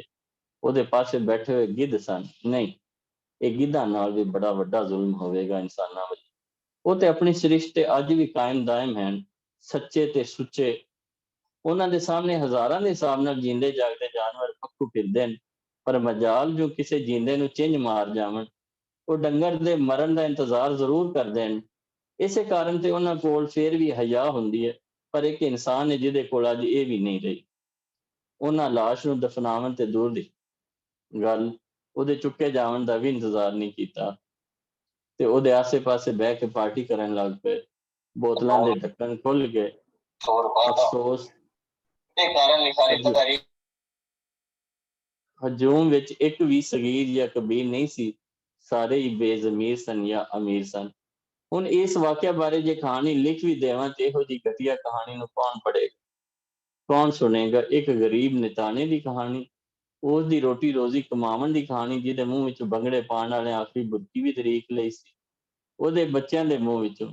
ਉਸ ਦੇ ਮਰਨ ਨਾਲ ਉਸ ਦੇ ਘਰ ਦਾ ਦੀਵਾ ਕਿਵੇਂ ਬਲ ਸਕਦਾ ਹੈ? ਨਹੀਂ, ਇਹ ਕਹਾਣੀ ਬਿਲਕੁਲ ਵਧੀਆ ਨਹੀਂ, ਅਦਬ ਵਾਲਿਆਂ ਲਈ ਬਿਲਕੁਲ ਮੁਨਾਸਿਬ ਨਹੀਂ। ਬਾਹਰੋਂ ਜਿਨ੍ਹਾਂ ਦੇ ਕਿਰਦਾਰ ਤੇ ਦੋਹਰੀ ਪਰਤ ਚੜੀ ਹੁੰਦੀ ਹੈ, ਬਾਹਰੋਂ ਕੁਝ ਦਿਸਦਾ ਹੈ, ਅੰਦਰੋਂ ਕੁਝ ਹੋਰ ਹੁੰਦੇ ਆ। ਸੂਰਤ ਨਹੀਂ ਲੱਗਦੀ ਕਿਹਦੇ ਬਾਰੇ ਕਿਉਂ ਕਰ ਲਿਖਾਂ। ਇਹੋ ਜਿਹੀਆਂ ਅਧ-ਪਚਨ ਦੀਆਂ ਕਹਾਣੀਆਂ ਦੇ ਆਂਕੜੇ ਬਾਂਕੜੇ ਜੋੜਦਾ ਹੋਇਆ ਅੱਜ ਦਾ ਲਿਖਾਰੀ ਹੈ ਜਿਹੜਾ ਧਰਤੀ ਤੋਂ ਵਾਂਝਾ ਹੁੰਦਾ ਜਾ ਰਿਹਾ। ਦੁਨੀਆ ਦੇ ਦੁੱਖ ਵੇਖ ਵੇਖ ਕੇ ਉਸ ਦਾ ਸੁੱਖ ਤੋਂ ਉੱਕਾ ਵਿਸ਼ਵਾਸ ਉੱਠ ਗਿਆ ਹੈ। ਉਸ ਦਾ ਦਿਲ ਕਰਦਾ ਉਹ ਦੁਨੀਆ ਦੀ ਕਿਸੇ ਨੁਕਰੇ ਪ੍ਰੇਮ ਦੀ ਕੁਟੀਆ ਪਾ ਕੇ ਬਹਿ ਜਾਵੇ, ਜਿੱਥੇ ਕੋਈ ਕਹਾਣੀ ਨਾ ਹੋਵੇ, ਨਾ ਸੱਚੀ ਨਾ ਝੂਠੀ, ਸਭ ਸੱਚ ਹੋਵੇ, ਸੱਚ ਦਾ ਰਾਜ ਹੋਵੇ, ਸੱਚ ਦਾ ਸਿੱਕਾ ਚੱਲਦਾ ਹੋਵੇ। ਇੰਝ ਦੀਆਂ ਗੱਲਾਂ ਸੋਚਦਾ ਹੋਇਆ ਅੱਜ ਦਾ ਲਿਖਾਰੀ ਲਾਹੌਰ ਦੀਆਂ ਤਾਰੀਖ ਸੜਕਾਂ ਨੂੰ ਕੱਚਦਾ ਹੋਇਆ ਟੁਰੀ ਜਾਂਦਾ। ਜਿਸ ਨੂੰ ਆਉਣ ਵਾਲਾ ਵਕਤ ਤਾਰੀਖ ਆਖੇਗਾ, ਪੰਧ ਮੁੱਕਦਾ ਨਹੀਂ, ਲਿਖਾਰੀ ਦੀ ਜਾਨ ਛੁੱਟਦੀ ਨਹੀਂ। ਜੋ ਇੰਨੇ ਚਿਰ ਨੂੰ ਅਖਬਾਰ ਦਾ ਇੱਕ ਟੁਕੜਾ ਉੱਡਦਾ ਹੋਇਆ ਉਸ ਨੂੰ ਚਿਮਟ ਜਾਂਦਾ ਹੈ, ਜਿਹਦੇ ਉੱਤੇ ਖਬਰ ਛਪੀ ਹੁੰਦੀ ਇੱਕ ਸਟੂਡੈਂਟ ਨੂੰ ਯੂਨੀਵਰਸਿਟੀ ਦੇ ਜਵਾਨਾਂ ਮਾਰ ਕੇ ਥਾਂ ਮਾਰ ਦਿੱਤਾ ਹੈ, ਵਜ੍ਹਾ ਕੋਈ ਨਹੀਂ ਜਾਣਦਾ। ਗਰੀਬ ਮਾਂ ਦਾ ਬੱਚਾ ਅਗਰ ਯੂਨੀਵਰਸਿਟੀ ਪੜ੍ਹਨ ਲਈ ਜਾਂਦਾ ਹੈ, ਜਿਸ ਨੂੰ ਹਜੂਮ ਘੇਰ ਲੈਂਦਾ ਹੈ, ਜਿਹਦੀ ਨਾ ਕੋਈ ਆਪਣੀ ਸੋਚ ਹੁੰਦੀ ਹੈ ਨਾ ਅਕਲ ਹੁੰਦੀ ਹੈ, ਜਿਹੜਾ ਅੰਨਾ ਗੂੰਗਾ ਤੇ ਬੋਲਾ ਹੁੰਦਾ ਹੈ, ਜਿਸ ਦੇ ਕਾਰਨ ਉਹ ਹਰ ਮਨੁੱਖ ਨੂੰ ਵੀ ਗੂੰਗਾ ਅੰਨਾ ਤੇ ਬੋਲਾ ਵੇਖਣਾ ਚਾਹੁੰਦਾ ਹੈ। ਜੇ ਕੋਈ ਭੁੱਲ ਚੁੱਕ ਨਾਲ ਬੋਲ ਪਵੇ ਤਾਂ ਉਸ ਦੀ ਜ਼ੁਬਾਨ ਬੰਦੀ ਦੇ ਨਾਲ ਜਾਨ ਵੀ ਕੱਢ ਜਾਂਦੀ। ਇਵੇਂ ਦਾ ਹੀ ਸਲੂਕ ਉਸ ਨਿਮਾਣੇ ਨਾਲ ਵੀ ਹੋਇਆ, ਜੋ ਸ਼ਾਮਾਂ ਨੂੰ ਘਰ ਮਰ ਕੇ ਆਪੜਿਆ, ਜਿਸ ਪੜ੍ਹ ਕੇ ਵੱਡਾ ਆਦਮੀ ਬਣਨਾ ਸੀ। ਉਹਦੀ ਮਾਂ ਧਰਤੀ ਮਾਂ ਅੱਜ ਵੀ ਬੂਹੇ ਦੀ ਸਰਦਲ ਨੂੰ ਫੜ ਕੇ ਬੈਠੀ ਉਹਦੀ ਉਡੀਕ ਵਿੱਚ ਹੈ। ਰੱਬ ਜਾਣੇ ਕਦੋਂ ਪਰਤ ਘਰ ਨੂੰ ਆ ਜਾਵੇ, ਬੂਹਾ ਬੰਦ ਵੇਖ ਕੇ ਮੁੜ ਨਾ ਜਾਵੇ, ਮੇਰੇ ਪੁੱਤ ਦੀ ਰੋਟੀ ਠੰਡੀ ਨਾ ਹੋ ਜਾਵੇ। ਉਸ ਪੁਤਲੀ ਜਿਹਦੇ ਲਈ ਅਜੇ ਤੱਕ ਇਨਸਾਫ ਦੀ ਵਾਰੀ ਖੁੱਲੀ ਨਹੀਂ। ਇਨਸਾਫ ਤੇ ਤਦ ਮਿਲਦਾ ਜਦ ਕਾਨੂੰਨ ਦਾ ਰਾਜ ਹੋਵੇ। ਜਿਸ ਮਾਂ ਦਾ, ਧਰਤੀ ਮਾਂ ਦਾ ਇੱਕ ਇਕੱਲਾ ਸਿੱਧੂ ਵਰਗਾ ਪੋਤੀ ਮਰ ਜਾਵੇ, ਉਸ ਨੂੰ ਕੀ ਲੱਗੇ ਦੁਨੀਆ ਦੇ ਇਨਸਾਫ ਜਿੱਤੇ ਜਾਂ ਹਾਰੇ। ਇੱਕ ਸੁਦਾਈ ਵਾਂਗੂ ਜਿਸ ਨੂੰ ਮਾਰ ਕੇ ਉਸ ਦੀ ਲਾਸ਼ ਨੂੰ ਖੰਭੇ ਨਾਲ ਟੰਗ ਦਿੱਤਾ ਹੈ, ਲਿੰਚਿੰਗ ਨਾਲ। ਬੰਦਾ ਮਰ ਗਿਆ, ਗੁੱਸਾ ਅਜੇ ਮਰਿਆ ਨਹੀਂ, ਅਜੇ ਦੀਨ ਦੀ ਖਿਦਮਤ ਪੂਰੀ ਨਹੀਂ ਹੋ ਸਕੀ। 5 ਵੇਲੇ ਦੀ ਨਮਾਜ਼ ਨਾਲੋਂ 1 ਵੇਲੇ ਦੀ ਇਹੋ ਜਿਹੀ ਕਜ਼ਾ ਚੰਗੀ, ਜਿਹਦੇ ਨਾਲ ਜੰਨਤ ਦਾ ਟਿਕਟ ਤੇ ਮਿਲ ਸਕਦਾ ਹੈ। ਉਹ ਭਾਈ ਲੋਕੋ ਨਹੀਂ ਲਿਖ ਸਕਦਾ, ਇਸ ਦੇਸ਼ ਦੀ ਕਹਾਣੀ ਨਹੀਂ ਲਿਖ ਸਕਦਾ, ਬਿਲਕੁਲ ਨਹੀਂ ਲਿਖ ਸਕਦਾ। ਇਹ ਆਖਦਾ ਹੋਇਆ ਲਿਖਾਰੀ ਹੁਣ ਟਿੱਬੀ ਦੀ ਢੱਕੀ ਤੋਂ ਉਤਰਾਈ ਵੱਲ ਨੂੰ ਟੁਰ ਪਿਆ ਹੈ, ਜਿਹੜੀ ਸ਼ਾਹ ਹੁਸੈਨ ਦੇ ਹੁਜਰੇ ਵੱਲ ਨੂੰ ਜਾਂਦੀ ਹੈ। ਹੁਜਰੇ ਦਾ ਬੂਹਾ ਅੱਜ ਵੀ ਖੁੱਲਾ ਹੈ, ਪਰ ਪਤਾ ਨਹੀਂ ਕहीं ਉਸ ਨੂੰ ਹਮੇਸ਼ਾ ਬੰਦ ਹੀ ਨਿਗਿਆ ਹੁੰਦਾ ਹੈ, ਜਿਹਦੇ ਵਿੱਚੋਂ ਹਰ ਵੇਲੇ ਆਵਾਜ਼ ਸੁਣਾਈ ਦਿੰਦੀ ਰਹਿੰਦੀ ਹੈ। ਉਹ ਸੁਦਾਈਆ ਕੀ ਕਰੀ ਜਾ ਰਿਹਾ, ਕੀ ਕਰੀ ਜਾ ਰਿਹਾ, ਆਪਦੇ ਆਪ ਨਾਲ ਹੀ ਲੜੀ ਜਾ ਰਿਹਾ। ਆ ਬਹਿ, ਪਾਣੀ ਦਾਣੀ ਪੀ, 2 ਘੜੀਆਂ ਸਾਡੇ ਕੋਲ ਵੀ ਬਹਿ ਜਾ। ਇਹ ਆਵਾਜ਼ ਉਸਤਾਦ ਦਾਮਨ ਦੀ ਹੈ, ਜਿਹੜੀ ਲਿਖਾਰੀ ਨੂੰ ਹਰ ਵੇਲੇ ਸੁਣਾਈ ਦਿੰਦੀ ਰਹਿੰਦੀ ਹੈ। ਲਿਖਾਰੀ ਖਿਆਲਾਂ ਵਿੱਚ ਉਹਨਾਂ ਦੇ ਪੈਰਾਂ ਵਿੱਚ ਬਹਿ ਕੇ ਹੱਥ ਜੋੜ ਦਿੰਦਾ ਹੈ, ਉਸਤਾਦ ਜੀ ਥੱਕ ਗਿਆ। ਉਹ ਜਾ ਨਹੀਂ ਮਿਲਦੀ ਜਿੱਥੇ ਬੰਦਾ ਚੰਦ ਘੜੀਆਂ ਸਕੂਨ ਨਾਲ ਬਹਿ ਸਕੇ, ਜਿੱਥੇ ਅਨਿਆਏ ਨਾ ਹੋਵੇ, ਇਵੇਂ ਹੀ ਮਰਨ ਨੂੰ ਦਿਲ ਕਰੇ, ਜਿਸ ਮਰਨ ਦੀ ਕੋਈ ਕਹਾਣੀ ਨਾ ਬਣੇ। ਪਰ ਮਰਨ ਤੋਂ ਪਹਿਲੇ ਇੱਕ ਵੱਡੀ ਕਹਾਣੀ ਜ਼ਰੂਰ ਲਿਖਣਾ ਚਾਹੁੰਦਾ। ਕਾਕਾ, ਕਹਾਣੀ ਤੇ ਸੰਨ 47 ਤੱਕ ਸੀ, ਜਦੋਂ ਸਾਰੀਆਂ ਧਿਰਾਂ ਤਕੜੀ ਦੇ ਤੋਲ ਦੀਆਂ ਧਾਰਨਾ ਸਨ, ਸੱਚੀਆਂ ਤੇ ਸੁੱਚੀਆਂ। ਉਸ ਤੋਂ ਪਿੱਛੇ ਤਾਂ ਧੂੜ ਘੱਟਾ ਹੀ ਬਚਿਆ ਹੈ। ਐਵੇਂ ਮਿੱਟੀ ਨਾ ਫਰੋਲ ਜੋਗੀਆ, ਜਿੰਨੀ ਚਾਹਵੇਂ ਇਸ ਦੀ ਵੱਡੀ ਕਹਾਣੀ ਬਣਾ ਲੈ।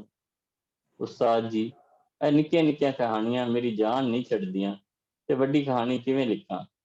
ਓਏ ਮੂਰਖਾ, ਕਹਾਣੀ ਤੇ ਇੱਕ ਹੀ ਹੈ, ਅਜ਼ਲ ਤੋਂ ਅਬਦ ਤੱਕ ਦੀ। ਉਹ ਕਿਹੜੀ ਉਸਤਾਦ ਜੀ? ਖੈਰ ਤੇ ਸ਼ਰ ਦੀ ਕਹਾਣੀ ਤੂੰ ਕਿਹੜੀ ਨਵੀਂ ਲਿਖਣਾ ਚਾਹੁੰਦਾ ਹੈ? ਉਸਤਾਦ ਜੀ, ਕੋਈ ਸਜਲੀ ਸਵੇਰ ਵਰਗੀ, ਫੁੱਲਾਂ ਵਰਗੀ, ਮੁਟਿਆਰ ਵਰਗੀ, ਕੱਚੀ ਕਚਨਾਰ ਵਰਗੀ, ਕੂਲੇ ਪੱਟ ਰੇਸ਼ਮ ਵਰਗੀ। ਕਿਉਂ, ਤੂੰ ਉਹਦਾ ਲਹਿੰਗਾ ਸਿਵਾਣਾ? ਰੇਸ਼ਮ ਵਰਗੀ, ਕੂਲੇ ਪੱਟ ਵਰਗੀ। ਤੈਂ ਖੈਰ ਬਾਰੇ ਲਿਖ, ਜਿਹੜਾ ਨਿਧਰਾ ਹੁੰਦਾ ਹੈ। ਖੈਰ ਬਾਰੇ ਸਮਝ ਨਹੀਂ ਲੱਗੀ ਉਸਤਾਦ ਜੀ। ਕੋਈ ਕਮਲਿਆ ਲੋਕਾ, ਕਦੀ ਜੰਗਲ ਵਿੱਚ ਲੱਗੀ ਹੋਈ ਅੱਗ ਤੇ ਗੌਰ ਕੀਤਾ? ਸੁੱਕਾ ਸਿੰਨਾ ਸਭ ਕੁਝ ਸਾੜ ਕੇ ਸੁਆਹ ਕੀਤੀ ਜਾਂਦੀ। ਉਸ ਅੱਗ ਨੂੰ ਬੁਝਾਉਣ ਲਈ ਖੈਰ ਦਾ ਹਰਫ, ਮੇਰਾ ਮਤਲਬ ਬੂੰਦ ਬੂੰਦ ਪਾਣੀ ਵੀ ਕਾਫੀ ਹੁੰਦਾ ਹੈ। ਇਸ ਦੌਰ ਵਿੱਚ ਖੈਰ ਦੀ ਹੱਟੀ ਚੱਲਣੀ ਔਖੀ ਉਸਤਾਦ ਜੀ। ਨਿੱਕਿਆ, ਮੈਂ ਮੰਨਦਾ ਖੈਰ ਦੀ ਹੱਟੀ ਚੱਲਣੀ ਮੁਸ਼ਕਿਲ ਹੈ, ਪਰ ਨਾਮੁਮਕਿਨ ਨਹੀਂ। ਗੁਜ਼ਰੀ ਸਦੀਆਂ ਵਿੱਚ ਅਨਾਜ ਦੇ ਕਾਲ ਬਾਰੇ ਜ਼ਰੂਰ ਸੁਣਦੇ ਸਾਂ, ਪਰ ਅੱਜ ਦਾ ਕਾਲ ਖੈਰ ਦਾ ਕਾਲ ਹੈ। ਇਸੇ ਲਈ ਤੇ ਆਖਰਿਆ ਇਹਦੇ ਬਾਰੇ ਲਿਖ, ਧਰਤੀ ਬਾਰੇ ਲਿਖ, ਧਰਤੀ ਨਾਲ ਜੁੜੀ ਹੋਈ ਕਹਾਣੀ ਲਿਖ। ਧਰਤੀ ਨਾਲ ਜੁੜੀ ਕਹਾਣੀ ਦੁਨੀਆ ਦੀ ਸਭ ਤੋਂ ਵੱਡੀ ਕਹਾਣੀ ਹੁੰਦੀ ਹੈ, ਜਿਹੜੀ ਬੰਦੇ ਨੂੰ ਬੰਦੇ ਨਾਲ ਜੋੜ ਦਿੰਦੀ ਹੈ, ਜਿਵੇਂ ਤੈਨੂੰ ਤੇ ਮੈਨੂੰ ਜੋੜ ਦਿੱਤਾ ਹੈ, ਜਿਵੇਂ ਅੱਜ ਦੀ ਨਵੀਂ ਸੰਗਤ ਨੂੰ ਜੋੜ ਦਿੱਤਾ ਹੈ। ਚੰਨ ਤੇ ਕੀ ਹੋ ਰਿਹਾ ਤੇ ਪਤਾਲ ਤੇ ਕੀ ਵਾਪਰ ਰਹੀ, ਉਹਦੇ ਨਾਲ ਤੈਨੂੰ ਕੀ ਸਰੋਕਾਰ? ਤੇ ਉਸਤਾਦ ਜੀ, ਸ਼ਰ ਸ਼ੋਧੇ ਦਾ ਕੀ ਬਣੂਗਾ? ਉਹ ਤੇ ਮੇਰੇ ਵਾਂਗੂ ਰੁਲ ਜਾਵੇਗਾ। 37 ਸ਼ਰ ਨੂੰ ਲਿਖਣ ਦੀ ਲੋੜ ਨਹੀਂ ਹੁੰਦੀ, ਉਹ ਤੇ ਆਪ ਇੰਨਾ ਤਾਕਤਵਰ ਹੁੰਦਾ ਹੈ, ਹਰ ਥਾਂ ਤੇ ਆਪਦੇ ਆਪ ਹੀ ਅੱਪੜ ਜਾਂਦਾ ਹੈ। ਅਦਬ ਵਿੱਚ ਉਹਦੇ ਬਾਰੇ ਤਫਸੀਲ ਚੋਖੀ ਮਿਲਦੀ ਹੈ। ਸ਼ਰ ਨੂੰ ਹਮੇਸ਼ਾ ਪ੍ਰਮੋਟ ਕੀਤਾ ਗਿਆ, ਪੂਰੀ ਨੇਕ ਨੀਅਤੀ ਨਾਲ। ਪੰਜਾਬੀ ਨਹੀਂ, ਦੁਨੀਆ ਦੀ ਕਿਸੇ ਵੀ ਜ਼ੁਬਾਨ ਨੂੰ ਫਰੋਲ ਕੇ ਵੇਖ ਲਓ, ਉਹਦੇ ਵਿੱਚ ਜ਼ੁਲਮ ਕਰਨ ਦੇ ਨਵੇਂ ਤਰੀਕੇ ਲਿਖੇ ਹੋਣਗੇ। ਜਿਵੇਂ ਬਾਕੀ ਲੋਕਾਂ ਨੂੰ ਵੀ ਡਿਕਟੇਸ਼ਨ ਦਿੱਤੀ ਜਾ ਰਹੀ ਹੋਵੇ, ਪੈਟਰੋਲ ਦਾ ਬੰਬ ਕਿਵੇਂ ਬਣਾਉਣਾ ਹੈ ਤੇ ਕਿੱਥੇ ਚਲਾਉਣਾ ਹੈ, ਇਹ ਪਤਾ ਨਹੀਂ, ਉਹਦੇ ਨਾਲ ਆਪਦਾ ਹੀ ਘਰ ਸਾੜ ਕੇ ਸੁਆਹ ਕਰ ਲੈਣਾ ਹੈ। ਤੁਸੀਂ ਵੀ ਇਵੇਂ ਦਾ ਜੁਰਮ ਕਰ ਸਕਦੇ ਹੋ ਤੇ ਸਜ਼ਾ ਤੋਂ ਵੀ ਸਾਫ਼ ਬਚ ਸਕਦੇ ਹੋ। ਯਕੀਨ ਨਹੀਂ ਆਉਂਦਾ ਤੇ ਕਰਕੇ ਵੇਖ ਲਓ। ਬਚਣ ਦਾ ਤਰੀਕਾ ਮੈਂ ਲਿਖ ਦੇਣਾ, ਫਿਰ ਕਾਨੂੰਨ ਵੀ ਤੁਹਾਡਾ ਤੇ ਜੇਲ੍ਹ ਵੀ ਤੁਹਾਡੀ। ਉਹ ਕਿਵੇਂ ਉਸਤਾਦ ਜੀ? ਬਸ ਕਿਸੇ ਨਾ ਕਿਸੇ ਤਰ੍ਹਾਂ ਮਿਸਟਰ ਮਲਕ ਵਾਂਗੂ ਅਮੀਰ ਬਣ ਜਾਓ। ਬੰਦਾ ਤੇ ਨਿਜ਼ਾਮ ਹੀ ਨਹੀਂ, ਮੁਲਕ ਵਿੱਚ ਵੀ ਇੱਕ ਨਿੱਕਾ ਜਿਹਾ ਮੁਲਕ ਵੀ ਖਰੀਦ ਸਕਦੇ ਹੋ।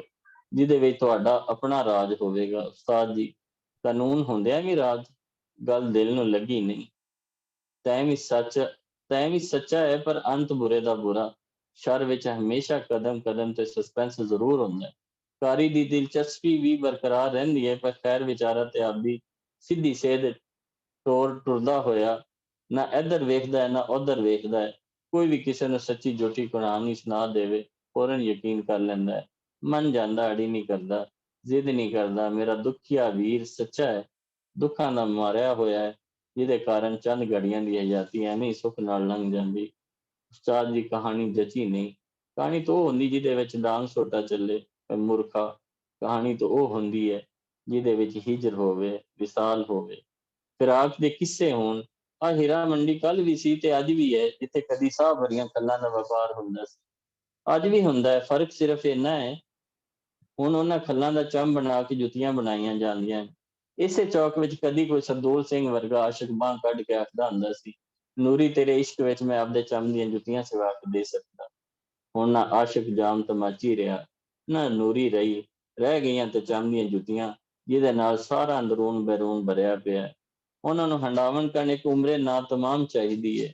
ਜਨਾਬ ਲਿਖਾਰੀ ਸਾਹਿਬ, ਇੰਨੇ ਚਿਰ ਨੂੰ ਹੁਜਰੇ ਵਿੱਚ ਰੰਗੀਲਾ ਆਣ ਵੜਿਆ, ਆਪਦੀ ਕਲਾ ਦੇ ਕਮਾਲ ਵਿੱਚ ਡੁੱਬ ਕੇ ਆਖਣ ਲੱਗਾ, ਉਸਤਾਦ ਜੀ, ਇਹ ਨਾ ਮੁਰਾਦ ਕੌਣ ਹੈ ਤੇ ਕੀ ਆਖਦਾ ਹੈ? ਆਕਾਸ਼ ਇੱਕ ਵਧੀਆ ਕਹਾਣੀ ਦੀ ਤਲਾਸ਼ ਵਿੱਚ, ਜਿਹਦੇ ਤੋਂ ਉਸ ਮੱਥੇ ਤੇ ਤੇਵਰੀ ਚੜਾ ਕੇ ਤੇ ਇੱਕ ਲੱਤ ਨੂੰ ਘੋੜੇ ਵਾਂਗੂ ਭੁਆਂ ਤੇ ਮਾਰ ਕੇ ਲਿਖਾਰੀ ਨੂੰ ਇੰਝ ਤੱਕਿਆ ਜਿਵੇਂ ਕਸਾਈ ਬੱਕਰੇ ਨੂੰ ਤੱਕਦਾ ਹੈ। ਉਹ ਸਸਤੀ ਸ਼ੋਹਰਤ ਚਾਹਣ ਵਾਲਿਆ, ਮੇਰੀਆਂ ਫਿਲਮਾਂ ਦਾ ਬੇੜਾ ਗਰਕ ਕਰਨ ਵਾਲਿਆ, ਤੇਰੀ ਕਹਾਣੀ ਦੀ ਐਸੀ ਦੀ ਤੈਸੀ। ਉਹ ਤੇਰੀ ਖੈਰ। ਆ ਕੇ ਲਿਖਾਰੀ ਖਿਸਕਣ ਲੱਗਾ ਤਾਂ ਉਸ ਗਿਰਬਾਨ ਤੋਂ ਫੜ ਲਿਆ। ਜਾਂਦਾ ਕਿੱਥੇ? ਉਹ ਲਿਫਾਫਾ ਲੈ ਕੇ ਡਾਇਲੌਗ ਬਦਲਣ ਵਾਲਿਆ, ਉਹ ਪਲਾਟ ਲੈ ਕੇ ਖਬਰਾਂ ਛਪਾਉਣ ਵਾਲਿਆ, ਮੇਰੀ ਨਿੱਕੀ ਜਿਹੀ ਖਬਰ ਦਾ ਐਡਾ ਵੱਡਾ ਇਸ਼ਤਿਹਾਰ ਬਣਾਉਣ ਵਾਲਿਆ, ਮੁਲਕ ਨੂੰ ਗਿਰਵੀ ਰੱਖ ਕੇ ਹਲਵਾ ਮੰਡਾ ਖਾਣ ਵਾਲਿਆ, ਮਾਸੂਮਾਂ ਨੂੰ ਮਾਰ ਕੇ ਧਰਨਾ ਮੁਕਾਉਣ ਵਾਲਿਆ, ਉਹ ਚੋਰੀ ਦੀ ਬੱਤੀ ਨਾਲ ਹੀਟਰ ਤੇ ਏਸੀ ਚਲਾਉਣ ਵਾਲਿਆ, ਚਿਰਾਗ ਦਾ ਤੇਲ ਵੇਚ ਕੇ ਹੱਜ ਨੂੰ ਜਾਣ ਵਾਲਿਆ, ਆਪਣੇ ਅੱਖਰ ਵੇਚ ਕੇ ਬੰਗਲਾ ਬਣਾਉਣ ਵਾਲਿਆ, ਸ਼ਾਹਾਂ ਦੇ ਕਸੀਦੇ ਲਿਖ ਕੇ ਇੱਜ਼ਤ ਪਾਉਣ ਵਾਲਿਆ, ਸੱਚ ਨੂੰ ਝੂਠ ਤੇ ਝੂਠ ਨੂੰ ਸੱਚ ਮਨਵਾਉਣ ਵਾਲਿਆ। ਆਖੇ ਲਿਖਾਰੀਆਂ 100 ਬਿਮਾਰੀ ਤਾਂ ਤੈਨੂੰ ਆਪ ਨੂੰ ਹੈ। ਇੱਕ ਮਿੰਟ ਗਿਰੇਬਾਨ ਚੜਾਉਂਦਿਆਂ ਨੇ ਤੁਸੀਂ ਸ਼ਾਇਰੀ ਕਦੋਂ ਨਹੀਂ ਸ਼ੁਰੂ ਕਰ ਦਿੱਤੀ? ਜਦੋਂ ਦੀਆਂ ਮੇਰੀਆਂ ਫਿਲਮਾਂ ਫਲਾਪ ਹੋਣ ਲੱਗੀਆਂ। ਮਰਦੂਦੋ, ਬਦਸਿਫਤ ਲੋਕੋ, ਤੁਹਾਨੂੰ ਇੱਕ ਗਰੀਬ ਮਾਂ ਦੀ ਬੇਟੀ ਦਾ ਫੁੱਲਿਆ ਹੋਇਆ ਪੇਟ ਤੇ ਨਜ਼ਰ ਆਉਂਦਾ ਹੈ, ਆਪਦਾ ਆਪ ਨਜ਼ਰ ਕਿਉਂ ਨਹੀਂ ਆਉਂਦਾ? ਕਦੀ ਆਪਦੇ ਗਿਰੇਬਾਨ ਵਿੱਚ ਵੀ ਜਾਤੀ ਮਾਰ ਕੇ ਵੇਖੋ, ਆਪਦੇ ਬਾਰੇ ਵੀ ਲਿਖ ਕੇ ਵੇਖੋ, ਤੁਹਾਡੀ ਜ਼ਾਤ ਤੁਹਾਡੇ ਬਾਰੇ ਕੀ ਕਹਿੰਦੀ ਹੈ। ਆਪਦੇ ਅੰਦਰ ਬੈਠੇ ਹੋਏ ਯਾਸ਼ ਤੇ ਬਦਮਾਸ਼ ਬਾਰੇ ਵੀ ਕਦੀ ਲਿਖਿਆ ਕਰੋ। ਤੇਰੇ ਵਰਗੇ ਨਲਾਇਕ ਤੇ ਨਾਮੁਰਾਦ ਕਦੀ ਵੀ ਕਿਸੇ ਗਰੀਬ ਦਾ ਆਸਰਾ ਨਹੀਂ ਬਣ ਸਕਦੇ, ਬਸ ਉਹਨਾਂ ਬਾਰੇ ਕਹਾਣੀਆਂ ਹੀ ਲਿਖ ਸਕਦੇ ਹੋ। ਉਹ ਤੁਹਾਡੇ ਨਾਲੋਂ ਤੋਂ ਅਮੀਰ ਚੰਗੇ, ਜਿਹੜੇ ਅਗਾਂਹ ਵੱਧ ਕੇ ਸੱਜਣ ਦੀ ਬਾਂਹ ਤੇ ਫੜ ਲੈਂਦੇ। ਕੀ ਫੜ ਲੈਂਦੇ? ਆਏ ਬਾਂਹ, ਤੇ ਉਸ ਨੂੰ ਡੁੱਬਣ ਵੀ ਨਹੀਂ ਦਿੰਦੇ। ਇਹ ਅਲੱਗ ਗੱਲ ਹੈ ਜੋ ਉਸ ਨੇਕੀ ਦੇ ਇਵਜ਼ ਭਾਵੇਂ ਉਸਦੀ ਮਾਂ ਭੈਣ ਗਿਰਵੀ ਰੱਖ ਲੈਣ। ਕੁਝ ਖੁਦਾ ਦਾ ਖੌਫ ਕਰ, ਹੱਥ ਜੋੜਦਿਆਂ ਕਿਉਂ ਕਰਾਂ ਖੁਦਾ ਦਾ ਖੌਫ, ਸੱਚ ਤੋਂ ਡਰ ਲੱਗਦਾ ਹੈ। ਅੱਜ ਦੇ ਬਾਰੇ ਲਿਖ ਕੇ ਵਿਖਾ ਖਾਂ, ਤੈਨੂੰ ਪਤਾ ਲੱਗ ਜਾਵੇ ਕਿਵੇਂ ਲਿਖੀਦਾ। ਗੱਲਾਂ ਕਰਨੀਆਂ ਹੀ ਸੌਖੀਆਂ ਹਨ ਵੱਡੀਆਂ ਲਿਖਾਰੀਆਂ, ਉਹ ਤੇਰੇ ਜੇ ਮੂਰਖ ਨਾਲੋਂ ਤੇ ਲੱਕੀ ਸ਼ਾਹ ਵੰਜਾਰੇ ਦੀ ਕੁੱਤੀ ਚੰਗੀ ਹੈ, ਜਿਹੜੀ ਜ਼ੁਲਮ ਵੇਖ ਕੇ ਭੌਂਕਦੀ ਜ਼ਰੂਰ ਹੈ, ਭਾਵੇਂ ਵੱਢਦੀ ਨਹੀਂ। Thank you gentleman. ਉਹ ਸਾਰੀ ਸੰਗਤ ਦਾ ਸ਼ੁਕਰੀਆ ਕਹਾਣੀ ਸੁਣੀ। ਬਹੁਤ ਸ਼ੁਕਰੀਆ ਆਕਾਸ਼ ਵਾਹ ਵਾਹ, ਬਹੁਤ ਵਧੀਆ ਜੀ। Thank you. ਬਹੁਤ ਅੱਛੇ। ਹੁਣ ਬਸ ਆਕਾਸ਼ ਜੀ ਗੱਲਬਾਤ ਹੋਏਗੀ ਤੁਹਾਡੀ ਜੀ ਕਹਾਣੀ ਜੀ, ਬਾਰੇ, ਤੇ ਤੁਸੀਂ ਜ਼ਰਾ ਬਸ ਹੁਣ ਖਾਮੋਸ਼ ਰਹਿ ਜੀ। ਵਧੀਆ।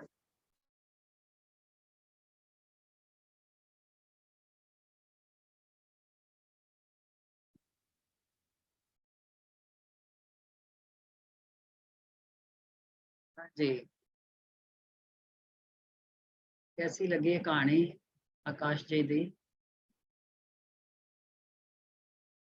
सब खामोश हो गए ने, डूंघियां सोचां च पे होए। डूंघिया सोचां वाली कहानी है, बड़ी सोचां च पाउण वाली। सब सोच रहे ने।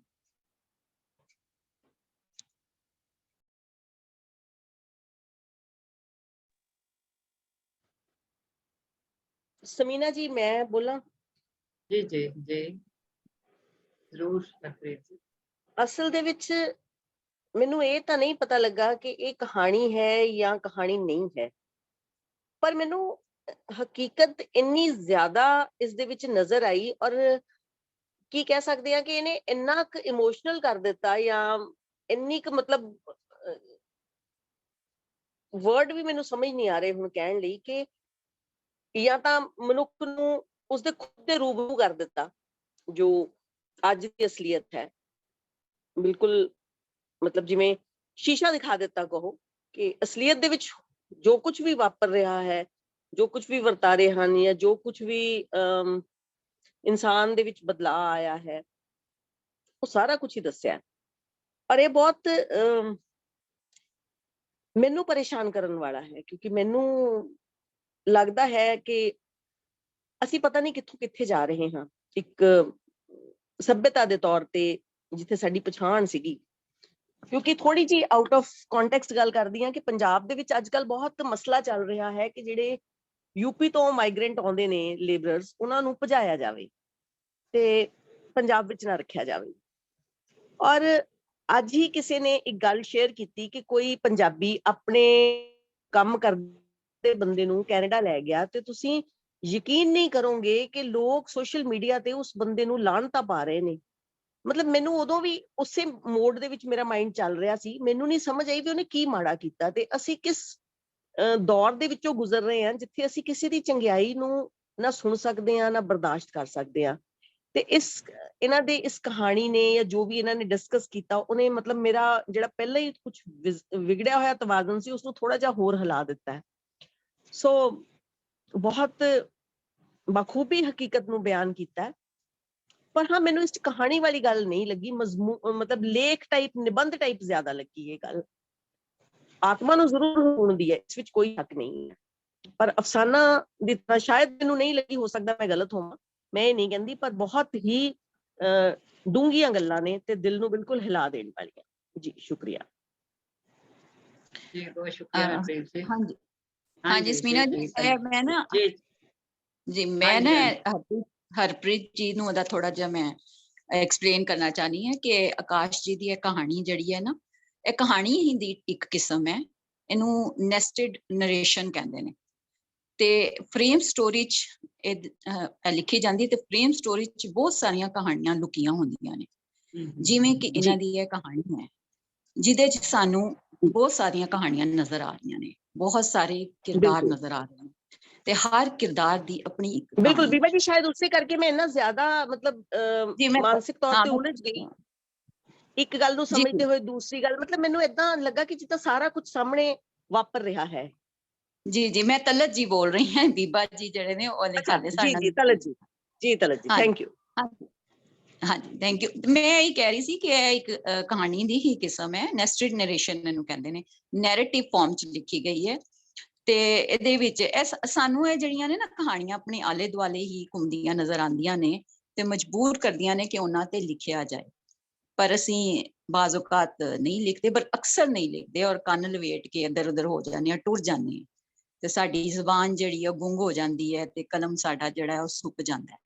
ਕਿਉਂਕਿ ਸੱਚ ਲਿਖਣਾ ਜਿਹੜਾ ਨਾ ਬੜਾ ਔਖਾ ਹੈ, ਤੇ ਸੱਚ ਸੁਣਨਾ ਉਸ ਤੋਂ ਵੀ ਔਖਾ ਹੈ।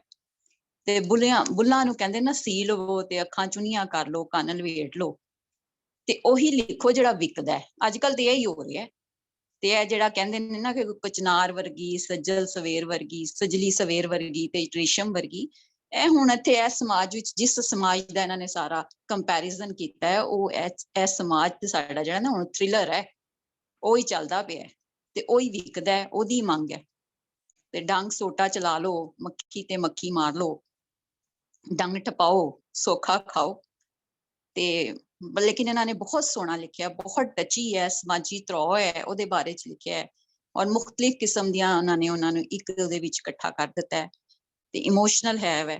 ਤੇ ਆਕਾਸ਼ ਜੀ ਦਾ ਸ਼ੁਕਰੀਆ ਕਿ ਉਹਨਾਂ ਨੇ ਸਾਨੂੰ ਇਸ ਆਪਣੀ ਕਹਾਣੀ ਦੇ ਜ਼ਰੀਏ ਸਾਨੂੰ ਉਹ ਲੂਲਾ ਲੰਗੜਾ ਸਮਾਜ ਦਾ ਉਹੀ ਚਿਹਰਾ ਦਿਖਾਇਆ ਹੈ, ਜਿਹੜਾ ਹੈ ਵੈ, ਜਿਹੜਾ ਸਾਨੂੰ ਨਜ਼ਰ ਆਉਂਦਾ ਹੈ। ਅਸੀਂ ਆਪ ਹੀ ਤੇ ਸਮਾਜ ਹੈ, ਸਾਡਾ ਹੀ ਚਿਹਰਾ ਉਹਨਾਂ ਨੇ ਸਾਨੂੰ ਵਿਖਾਇਆ ਹੈ। ਤੇ ਮੈਨੂੰ ਤੇ ਇਹ ਬਹੁਤ ਅੱਛਾ ਲਿਖਿਆ, ਬਹੁਤ ਇੱਕ ਕੌੜਾ ਸੱਚ ਹੈ ਜਿਹੜਾ ਉਹਨਾਂ ਨੇ ਆਪਣੀ ਲਿਖਾਈ, ਆਪਣੀ ਲਿਖਤ ਦੇ ਜ਼ਰੀਏ ਸਾਨੂੰ ਵਿਖਾਇਆ ਹੈ। ਬਹੁਤ ਸ਼ੁਕਰੀਆ ਆਕਾਸ਼ ਜੀ, ਬਹੁਤ ਮੁਬਾਰਕਬਾਦ ਤੁਹਾਨੂੰ। ਬਸ ਜੀ, ਮੈਂ ਤੇ ਇਹੀ ਕਹਾਂਗੀ, ਬਹੁਤ ਸ਼ੁਕਰੀਆ। ਬਾਕੀ ਇੰਨੇ ਵੱਡੇ ਨਾਂ ਨੇ, ਉਹ ਸਾਨੂੰ ਦੱਸਣਗੇ ਇਹਦੇ ਬਾਰੇ ਵਿੱਚ ਹੋਰ ਬਹੁਤ ਕੁਛ। ਬਹੁਤ ਸ਼ੁਕਰੀਆ। बहुत शुक्रिया तलत जी।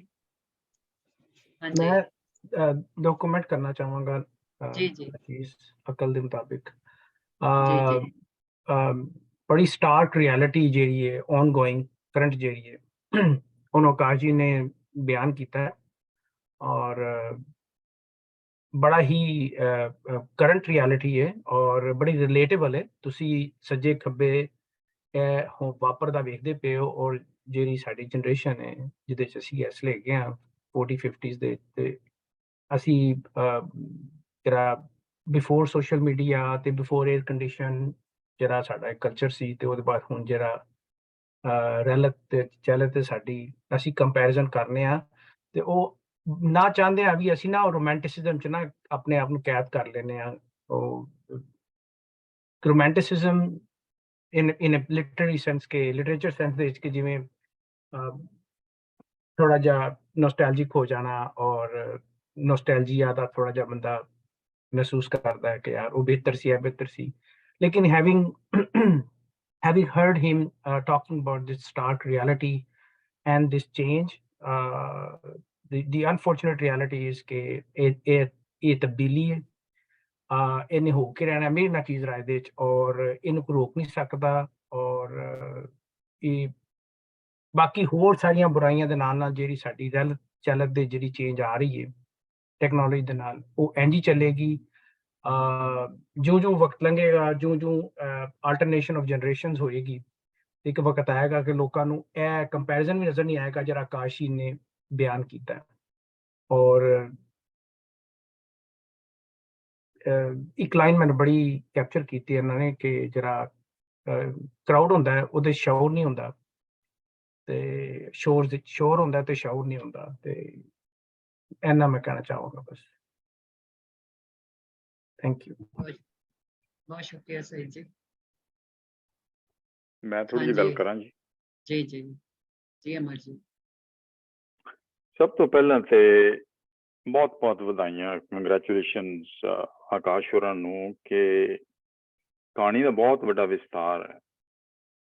ਬੜੀ ਵਧੀਆ ਇਹਨਾਂ ਨੇ ਪੜ੍ਹੀ ਹੈ, ਕਮਾਲ ਬਾਕਬਾਬ ਪੜ੍ਹੀ ਦੇ ਔਰ ਕਈ ਕਿਉਂਕਿ ਸਾਨੂੰ ਕਲਚਰ ਥੋੜਾ ਜਿਹਾ ਡਿਫਰੈਂਟ ਹੋਣ ਕਰਕੇ ਕਈ ਚੀਜ਼ਾਂ ਨਹੀਂ ਸਮਝ ਆਈਆਂ ਪਰ ਮੈਨੂੰ ਇਹ ਲੱਗਦਾ ਕਿ ਜਿੱਦਾਂ ਲਿਖਾਰੀ ਨੂੰ ਸਟਰਗਲ ਹੈ ਕਿਹੜਾ ਮਤਲਬ ਪਲਾਟ ਲੈਣਾ ਤੇ ਕਿਸ ਤਰ੍ਹਾਂ ਲਿਖਣਾ ਕੀ ਨਹੀਂ ਲਿਖਣਾ ਸਾਨੂੰ ਵੀ ਇਸ ਸਟੋਰੀ ਨੂੰ ਆਪਣੇ ਵਲਾਵੇਂ 'ਚ ਆਪਣੇ ਕਲਾਵੇ 'ਚ ਲਿਆਉਣ ਦਾ ਕਾਫੀ ਸਟਰਗਲ ਹੋ ਰਹੀ ਆ ਕਿ ਇਹਨੂੰ ਕਿਸ ਅੰਦਾਜ਼ ਦੇ ਨਾਲ ਇਹ ਤੇ ਇਹਨੂੰ ਸਮਝਿਆ ਜਾਏ। ਜਿੱਦਾਂ ਮੈਂ ਸਮਝਿਆ ਉਹ ਇਹ ਆ ਕਿ ਇਹ ਸਟੋਰੀ ਸੈਂਚੁਰੀਜ਼ ਤੋਂ ਮਾਂ ਦੀ ਔਰ ਧਰਤੀ ਮਾਂ ਦੀ ਹਿਸਟਰੀ ਦੇ ਬਾਰੇ ਗੱਲ ਹੁੰਦੀ ਆਈ ਜਾ ਰਹੀ ਹੈ।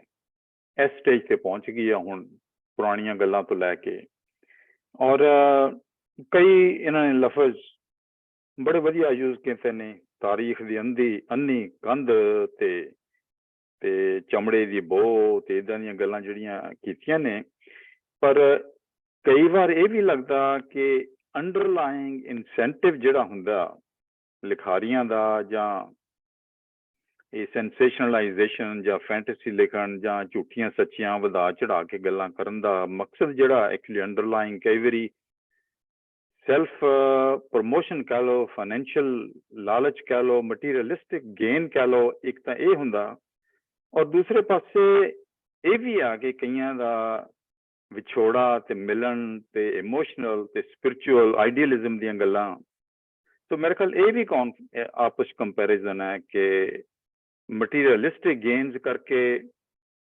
ਸਾਰੇ ਇਹ ਸਟੋਰੀਆਂ ਜਾਂ ਪਿੱਛੇ ਅਤਿਆਚਾਰ ਜਾਂ ਇੰਸੀਡੈਂਟਸ ਹੁੰਦੇ ਆਏ ਚਲੇ ਜਾ ਰਹੇ ਨੇ ਜਾਂ ਇਮੋਸ਼ਨਲ ਪਾਸੇ ਕਈ ਲੋਕ ਤੁਰੇ ਚਲੇ ਜਾ ਰਹੇ ਨੇ। ਸੋ ਇਹ ਸਾਰੇ ਚੀਜ਼ ਨੂੰ ਬਹੁਤ ਵੱਡੇ ਪਲਾਟ ਨੂੰ ਮੇਰਾ ਖਿਆਲ ਇਹਨਾਂ ਨੇ ਛੋਟੀਆਂ ਛੋਟੀਆਂ ਚੀਜ਼ਾਂ ਨੂੰ ਟੱਚ ਕਰਕੇ ਸਾਡੇ ਸਾਹਮਣੇ ਰਿਐਲਿਟੀ ਦੇ ਹਿਸਾਬ ਨਾਲ ਪੇਸ਼ ਕੀਤਾ ਔਰ ਮੈਨੂੰ ਲੱਗਦਾ ਕਿ ਇਨ ਦੀ ਲੌਂਗ ਰਨ ਇਹ ਸਾਰੀ ਦੀ ਸਾਰੀ ਸਟੋਰੀ ਧਰਤੀ ਮਾਂ ਦੀ ਆ ਜਿਹੜੇ ਕਿ ਇਹਨਾਂ ਨੇ ਵਿੱਚ ਮੈਂਸ਼ਨ ਵੀ ਕੀਤਾ ਬਦਲਦੀ ਜਾ ਰਹੀ ਆ। ਹੁਣ ਇਸ ਸਟੇਜ ਤੇ ਅਸੀਂ ਪਹੁੰਚ ਗਏ ਹਾਂ ਹਰ ਕਿਸੇ ਨੂੰ ਆਪਣਾ ਮਤਲਬ ਹੈ ਭਾਵੇਂ ਸਪਿਰਿਚੁਅਲ ਮਤਲਬ ਹੈ ਤੇ ਭਾਵੇਂ ਫਾਈਨੈਂਸ਼ੀਅਲ ਮਤਲਬ ਹੈ ਉਹਦੇ ਹਿਸਾਬ ਨਾਲ ਚੱਲ ਰਹੀ ਆ ਔਰ ਜਿੱਦਾਂ ਲਿਖਾਰੀ ਨੂੰ ਕੋਈ ਸਮਝ ਨਹੀਂ ਲੱਗ ਰਹੀ ਕਿਵੇਂ ਲਿਖਾਂ ਤੇ ਕੀ ਲਿਖਾਂ ਸਾਨੂੰ ਵੀ ਇਹਦੇ ਬਾਰੇ ਥੋੜ੍ਹੀ ਜਿਹੀ ਇਸ ਪੂਰੀ ਚੀਜ਼ ਨੂੰ ਸਮਝਣ ਦੇ ਵਿੱਚ ਥੋੜੀ ਤਕਲੀਫ ਹੋ ਰਹੀ ਆ। ਪਰ ਬਹੁਤ ਵੱਡਾ ਪਲਾਟ ਹੈ, ਬਹੁਤ ਵਧੀਆ ਮਤਲਬ ਇਹਨਾਂ ਨੇ ਹਕੀਕਤ ਬਿਆਨ ਕੀਤੀ ਹੈ। ਮਿਹਰਬਾਨੀ ਜੀ, ਬਹੁਤ ਸ਼ੁਕਰੀਆ ਅਮਰ ਜੀ। ਹੈਲੋ ਜੀ, ਮੈਂ ਜੀ, ਬੀਬਾ ਇੱਕ ਜੀ। ਛੋਟੀ ਜਿਹੀ ਗੱਲ ਕਰਾਂ ਜੀ।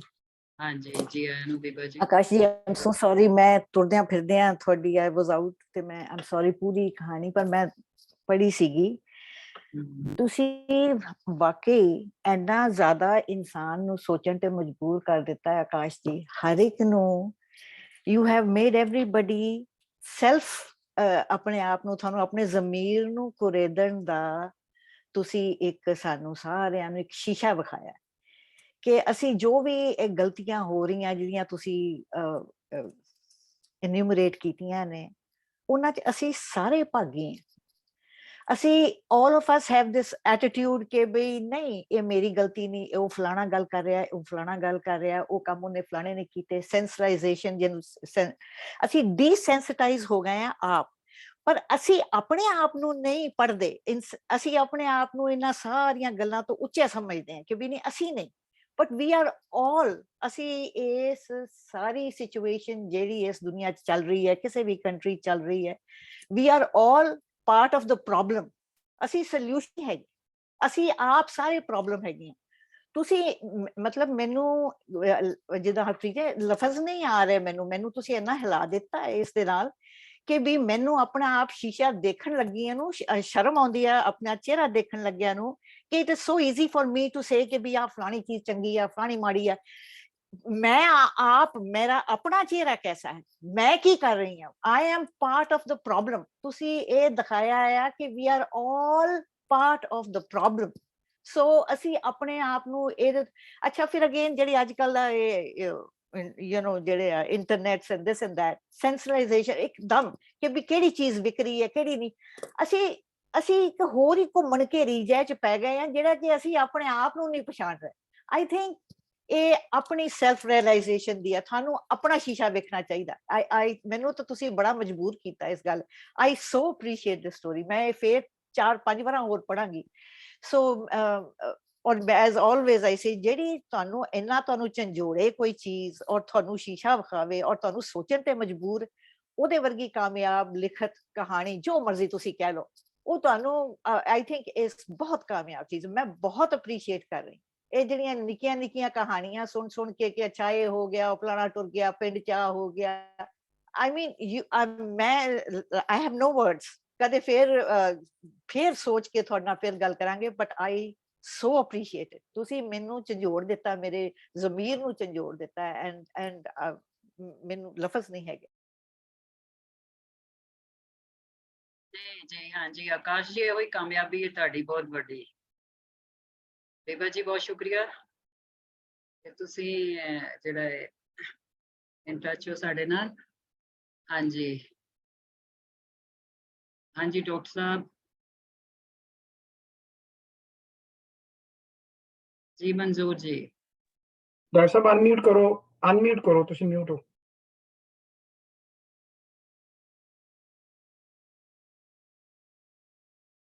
ਜੀ ਡਾਕਟਰ ਸਾਹਿਬ ਗੱਲ ਕਰੋਗੇ ਤੁਸੀਂ? ਨਹੀਂ ਮੈਂ ਗੱਲ-ਗੁਲ ਨਹੀਂ ਕੋਈ ਵੀ ਕਰਨੀ। ਆਪਣਾ ਅੱਛਾ ਆਕਾਸ਼ ਜੀ ਮੇਰੇ ਗਨਾਈ ਨੇ ਗੰਜੀ ਬਾਰ ਦੇ ਜੀ ਜੀ ਤੇ ਇਹ ਉਕਾੜੇ ਦੇ ਨੇ ਤੇ ਉਕਾੜਾ ਸਾਡੇ ਜ਼ਿਲ੍ਹੇ ਦੀ ਤਹਿਸੀਲ ਹੁੰਦਾ ਸੀ ਮੰਡੂਰੀ ਦਾ ਜਦੋਂ ਪਾਰਟੀਸ਼ਨ ਤੋਂ ਪਹਿਲੇ। ਤੇ ਬੜੀ ਅੱਛੀ ਕਹਾਣੀ। ਚਲੋ ਜੀ, ਉਹ ਤੇ ਹੁਣ ਮਨਸੂਰ ਸਾਹਿਬ ਤੇ ਜਿਹੜਾ ਆਪਣੇ ਇਲਾਕੇ ਦਾ ਪ੍ਰੈਜੁਡਿਸ ਜਿਹੜਾ ਉਹ ਹੁਣ ਚਲਾ ਰਹੇ ਨੇ, ਲੇਕਿਨ ਅਸੀਂ ਮੈਂ ਤੇ ਪ੍ਰੈਜੁਡਿਸ ਨਹੀਂ ਚਲਾ ਰਿਹਾ, ਮੈਂ ਤੇ ਮੈਟਰ ਆਫ ਫੈਕਟ ਦੱਸ ਰਿਹਾ ਹਾਂ। ਗੰਜੀ ਬਾਰ ਦਾ ਸ਼ੋਵਨਿਜ਼ਮ ਚੱਲ ਰਿਹਾ ਤੇ ਨਹੀਂ ਉਹਨਾਂ ਨੇ ਕਿਹਾ ਕਹਾਣੀ ਅੱਛੀ ਹੈ। ਹਾਂ ਨਹੀਂ ਉਹ ਕਹਿਤਾ ਤਾਂ ਠੀਕ ਹੈ ਜੀ ਤੇ ਉਹ ਜਿਹੜੀ ਇਹਦੇ ਚ ਕਹਾਣੀ ਤੇ ਇਹਦੇ ਚ ਕੋਈ ਜਿਹੜਾ ਇਹਦੇ ਚ ਸ਼ੱਕ ਨਹੀਂ ਹੈ ਕਿ ਇਹ ਇੱਕ ਸ਼ਾਨਦਾਰ ਕਹਾਣੀ ਹੈ। ਜਿਹੜਾ ਇੱਕ ਰੀਤਲ ਕਹਾਣੀ ਪੜ੍ਹਨ ਵਾਲਾ, ਰਵਾਇਤੀ ਕਹਾਣੀ ਪੜ੍ਹਨ ਵਾਲਾ, ਉਹਨੂੰ ਇੱਕਦਮ ਆਂਦਾ ਹੈ, ਜਿਵੇਂ ਹਰਪ੍ਰੀਤ ਜੀ ਨੇ ਸ਼ੁਰੂ ਚ ਕਿਹਾ ਵੀ ਕਿ ਇਹ ਜਿਹੜਾ ਹੈ ਕਹਾਣੀ ਹੈ ਕਿ ਮਜ਼ਮੂਨ ਹੈ, ਕਿਉਂਕਿ ਇਹ ਇੱਕ ਰਵਾਇਤੀ ਕਹਾਣੀ ਨਹੀਂ ਹੈ। ਔਰ ਮੈਨੂੰ ਸਭ ਤੋਂ ਜ਼ਿਆਦਾ ਖੁਸ਼ੀ ਇਸ ਚੀਜ਼ ਦੀ ਹੈ ਕਿ ਸਾਡੇ ਪਾਸੇ ਵਾਲੇ ਪੰਜਾਬ 'ਚ, ਲਹਿੰਦੇ ਪੰਜਾਬ 'ਚ ਅਸੀਂ ਐਕਸਪੈਰੀਮੈਂਟ ਨਹੀਂ ਕਰ ਰਹੇ ਕਹਾਣੀ ਦਾ, ਅਸੀਂ ਪੁਰਾਣੀ ਕਹਾਣੀ ਲਿਖੀ ਜਾ ਰਹੇ ਹਾਂ, ਜਿਹਨੂੰ ਰੀਅਲਿਸਟ ਕਹਾਣੀ ਕਹਿ ਲਓ। ਅਸੀਂ ਸਿੰਬੋਲਿਕ ਕਹਾਣੀ ਨਹੀਂ ਲਿਖ ਰਹੇ, ਫਿਲਾਸਫੀਕਲ ਕਹਾਣੀ ਨਹੀਂ ਲਿਖ ਰਹੇ, ਬਸ ਮੱਖੀ ਤੇ ਮੱਖੀ ਮਾਰੀ ਜਾ ਰਹੇ ਹਾਂ। ਲੇਕਿਨ ਪਰਲੇ ਪੰਜਾਬ ਵਾਲੇ ਜਿਹੜੇ ਨੇ ਉਹ ਕਾਫੀ ਉਹਨਾਂ ਨੇ ਆਪਣੀ ਕਹਾਣੀ ਨੂੰ ਜਿਹੜਾ ਡਿਵੈਲਪ ਕੀਤਾ ਹੈ।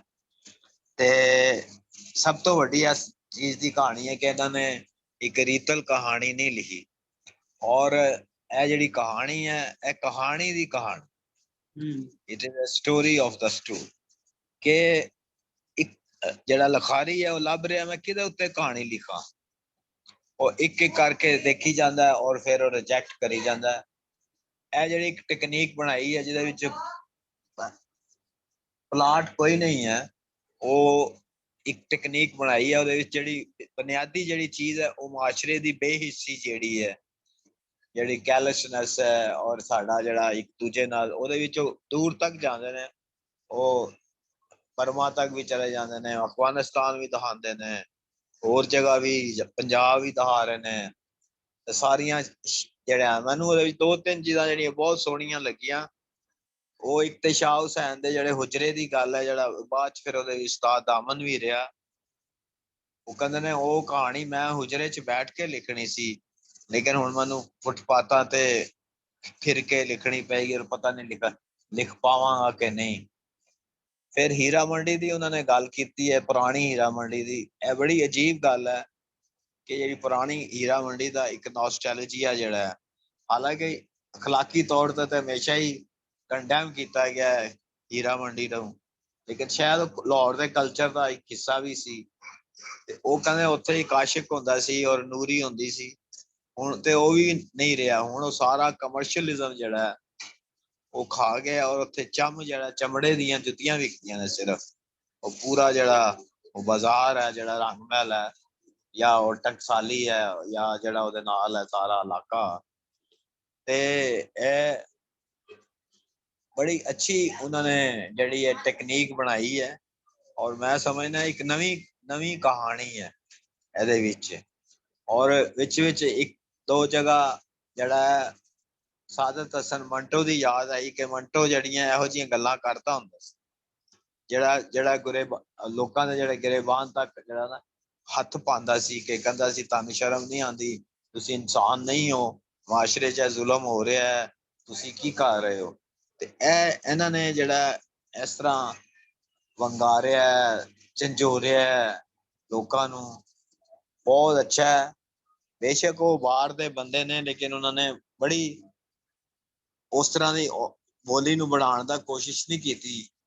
ਉਹਦੇ ਵਿੱਚ ਮਸਨੂਈ ਤੌਰ ਤੇ ਆਪਣੀ ਜਿਹੜਾ ਸਾਰਾ ਨਹੀਂ, ਬੜਾ ਇੱਕ ਜਿਹੜਾ ਹੈ ਇੱਕ ਕੰਟੀਨਿਊਟੀ ਹੈ ਸ਼ੁਰੂ ਤੋਂ ਲੈ ਕੇ ਅਖੀਰ ਤੱਕ, ਇੱਕ ਰਵਾਨੀ ਹੈ ਉਹਦੇ ਵਿੱਚ ਪੂਰੀ ਤਹਿਰੀਰ ਦੇ ਵਿੱਚ। ਹਾਲਾਂਕਿ ਉਹ ਉਸ ਤਰ੍ਹਾਂ ਦੀ ਕਹਾਣੀ ਨਹੀਂ ਹੈ, ਕੋਈ ਉਹਦੇ ਵਿੱਚ ਇਹ ਨਹੀਂ ਹੈ ਕਿ ਕਹਾਣੀ ਉਸ ਤਰ੍ਹਾਂ ਦੀ ਹੈ। ਗੱਲਾਂ ਨੇ ਮੁਖਤਲਿਫ ਕਿਸਮ ਦੀਆਂ, ਇੱਕ ਗੱਲ ਆਉਂਦੀ ਹੈ ਦੂਜੀ, ਲੇਕਿਨ ਉਹਦੇ ਵਿੱਚ ਜਿਹੜੀ ਲੈਂਗੁਏਜ ਹੈ ਉਹਦੇ ਵਿੱਚ ਬੜੀ ਇੱਕ ਰਵਾਨੀ ਨਾਲ ਲਿਖਿਆ, ਕਮਿਊਨੀਕੇਟ ਹੁੰਦੀ ਹੈ ਹਰ ਚੀਜ਼। ਔਰ ਇੱਕ ਮੈਂ ਸਮਝਦਾ ਇੱਕ ਬੜੀ ਨਵੀਂ ਕਹਾਣੀ ਹੈ, ਜ਼ਬਰਦਸਤ ਕਹਾਣੀ ਹੈ, ਔਰ ਮੈਂ ਵੀ ਇਹਨਾਂ ਨੂੰ ਮੁਬਾਰਕਬਾਦ ਦਿਆਂ। ਬਹੁਤ ਕੋਈ ਸ਼ੁਕਰੀਆ ਨਾ ਕਿ ਜਿਹੜਾ ਵੀ ਵੈਦ ਜੀ। ਇਨਸਾਨ ਕੋਈ ਵੀ ਕੌਨਸ਼ੀਅਸ ਰੱਖਣ ਵਾਲੇ ਇਨਸਾਨ ਦਾ ਜਿਹੜਾ ਇਨਰ ਕੌਨਫਲਿਕਟ ਹੈ ਨਾ, ਜਿਹੜਾ ਵੀ ਕੋਈ ਕੌਨਸ਼ੀਅਸ ਰੱਖਣ ਵਾਲਾ ਇਨਸਾਨ ਹੈ ਉਹਦਾ ਜਿਹੜਾ ਇਨਰ ਕੌਨਫਲਿਕਟ ਹੈ, ਇਹਨਾਂ ਨੇ ਬਹੁਤ ਸੋਹਣਾ ਦਰਸਾਇਆ। ਔਰ ਮੈਨੂੰ ਤੇ ਇਹਦੇ 'ਚ ਬਹੁਤ ਸਾਰੀਆਂ ਕਹਾਣੀਆਂ ਨਜ਼ਰ ਆਈਆਂ ਨੇ, ਮੈਨੂੰ ਤਾਂ ਸਾਰੀਆਂ ਤਸਵੀਰਾਂ ਨਜ਼ਰ ਆਈਆਂ ਨੇ। I mean I've never been to these places, ਪਰ ਮੈਨੂੰ ਸਾਰਾ ਉਹ ਮਤਲਬ ਕਿ ਡਿਟੀਰੀਓਰੇਟਿੰਗ ਉਹਨਾਂ ਦੀ ਜਿਹੜੀ ਇੱਕ ਉਹਨਾਂ ਨੇ ਸਾਰਾ ਕਰੰਬਲਿੰਗ ਆਫ ਦ ਸਿਵਲਾਈਜੇਸ਼ਨ ਦੇ ਬਾਰੇ ਦੱਸ ਰਹੇ ਨੇ ਹੌਲੀ ਹੌਲੀ, ਕਿ ਈਵਨ ਜਿਹੜਾ ਹੀਰਾ ਮੰਡੀ ਸੀ ਉੱਥੇ ਵੀ ਇੱਕ ਓਨਰ ਹੁੰਦਾ ਸੀ ਪਹਿਲਾਂ। ਹੀਰਾ ਮੰਡੀ ਵੀ ਹੁਣ ਇਹੋ ਜਿਹੀ ਜਗ੍ਹਾ 'ਤੇ ਵੀ there was some essence of honor at that some point, ਹੁਣ ਉਹ ਵੀ ਡਿਟੀਰੀਓਰੇਟ ਹੋ ਗਿਆ। ਔਰ ਮੈਨੂੰ ਤੇ ਹਰ ਚੀਜ਼ ਨਜ਼ਰ ਆ ਰਹੀ ਸੀ, ਮੈਨੂੰ I could see many stories in this story, so ਜੀ ਬਿਲਕੁਲ ਸਹੀ ਕਿਹਾ ਬੀਬਾ ਜੀ।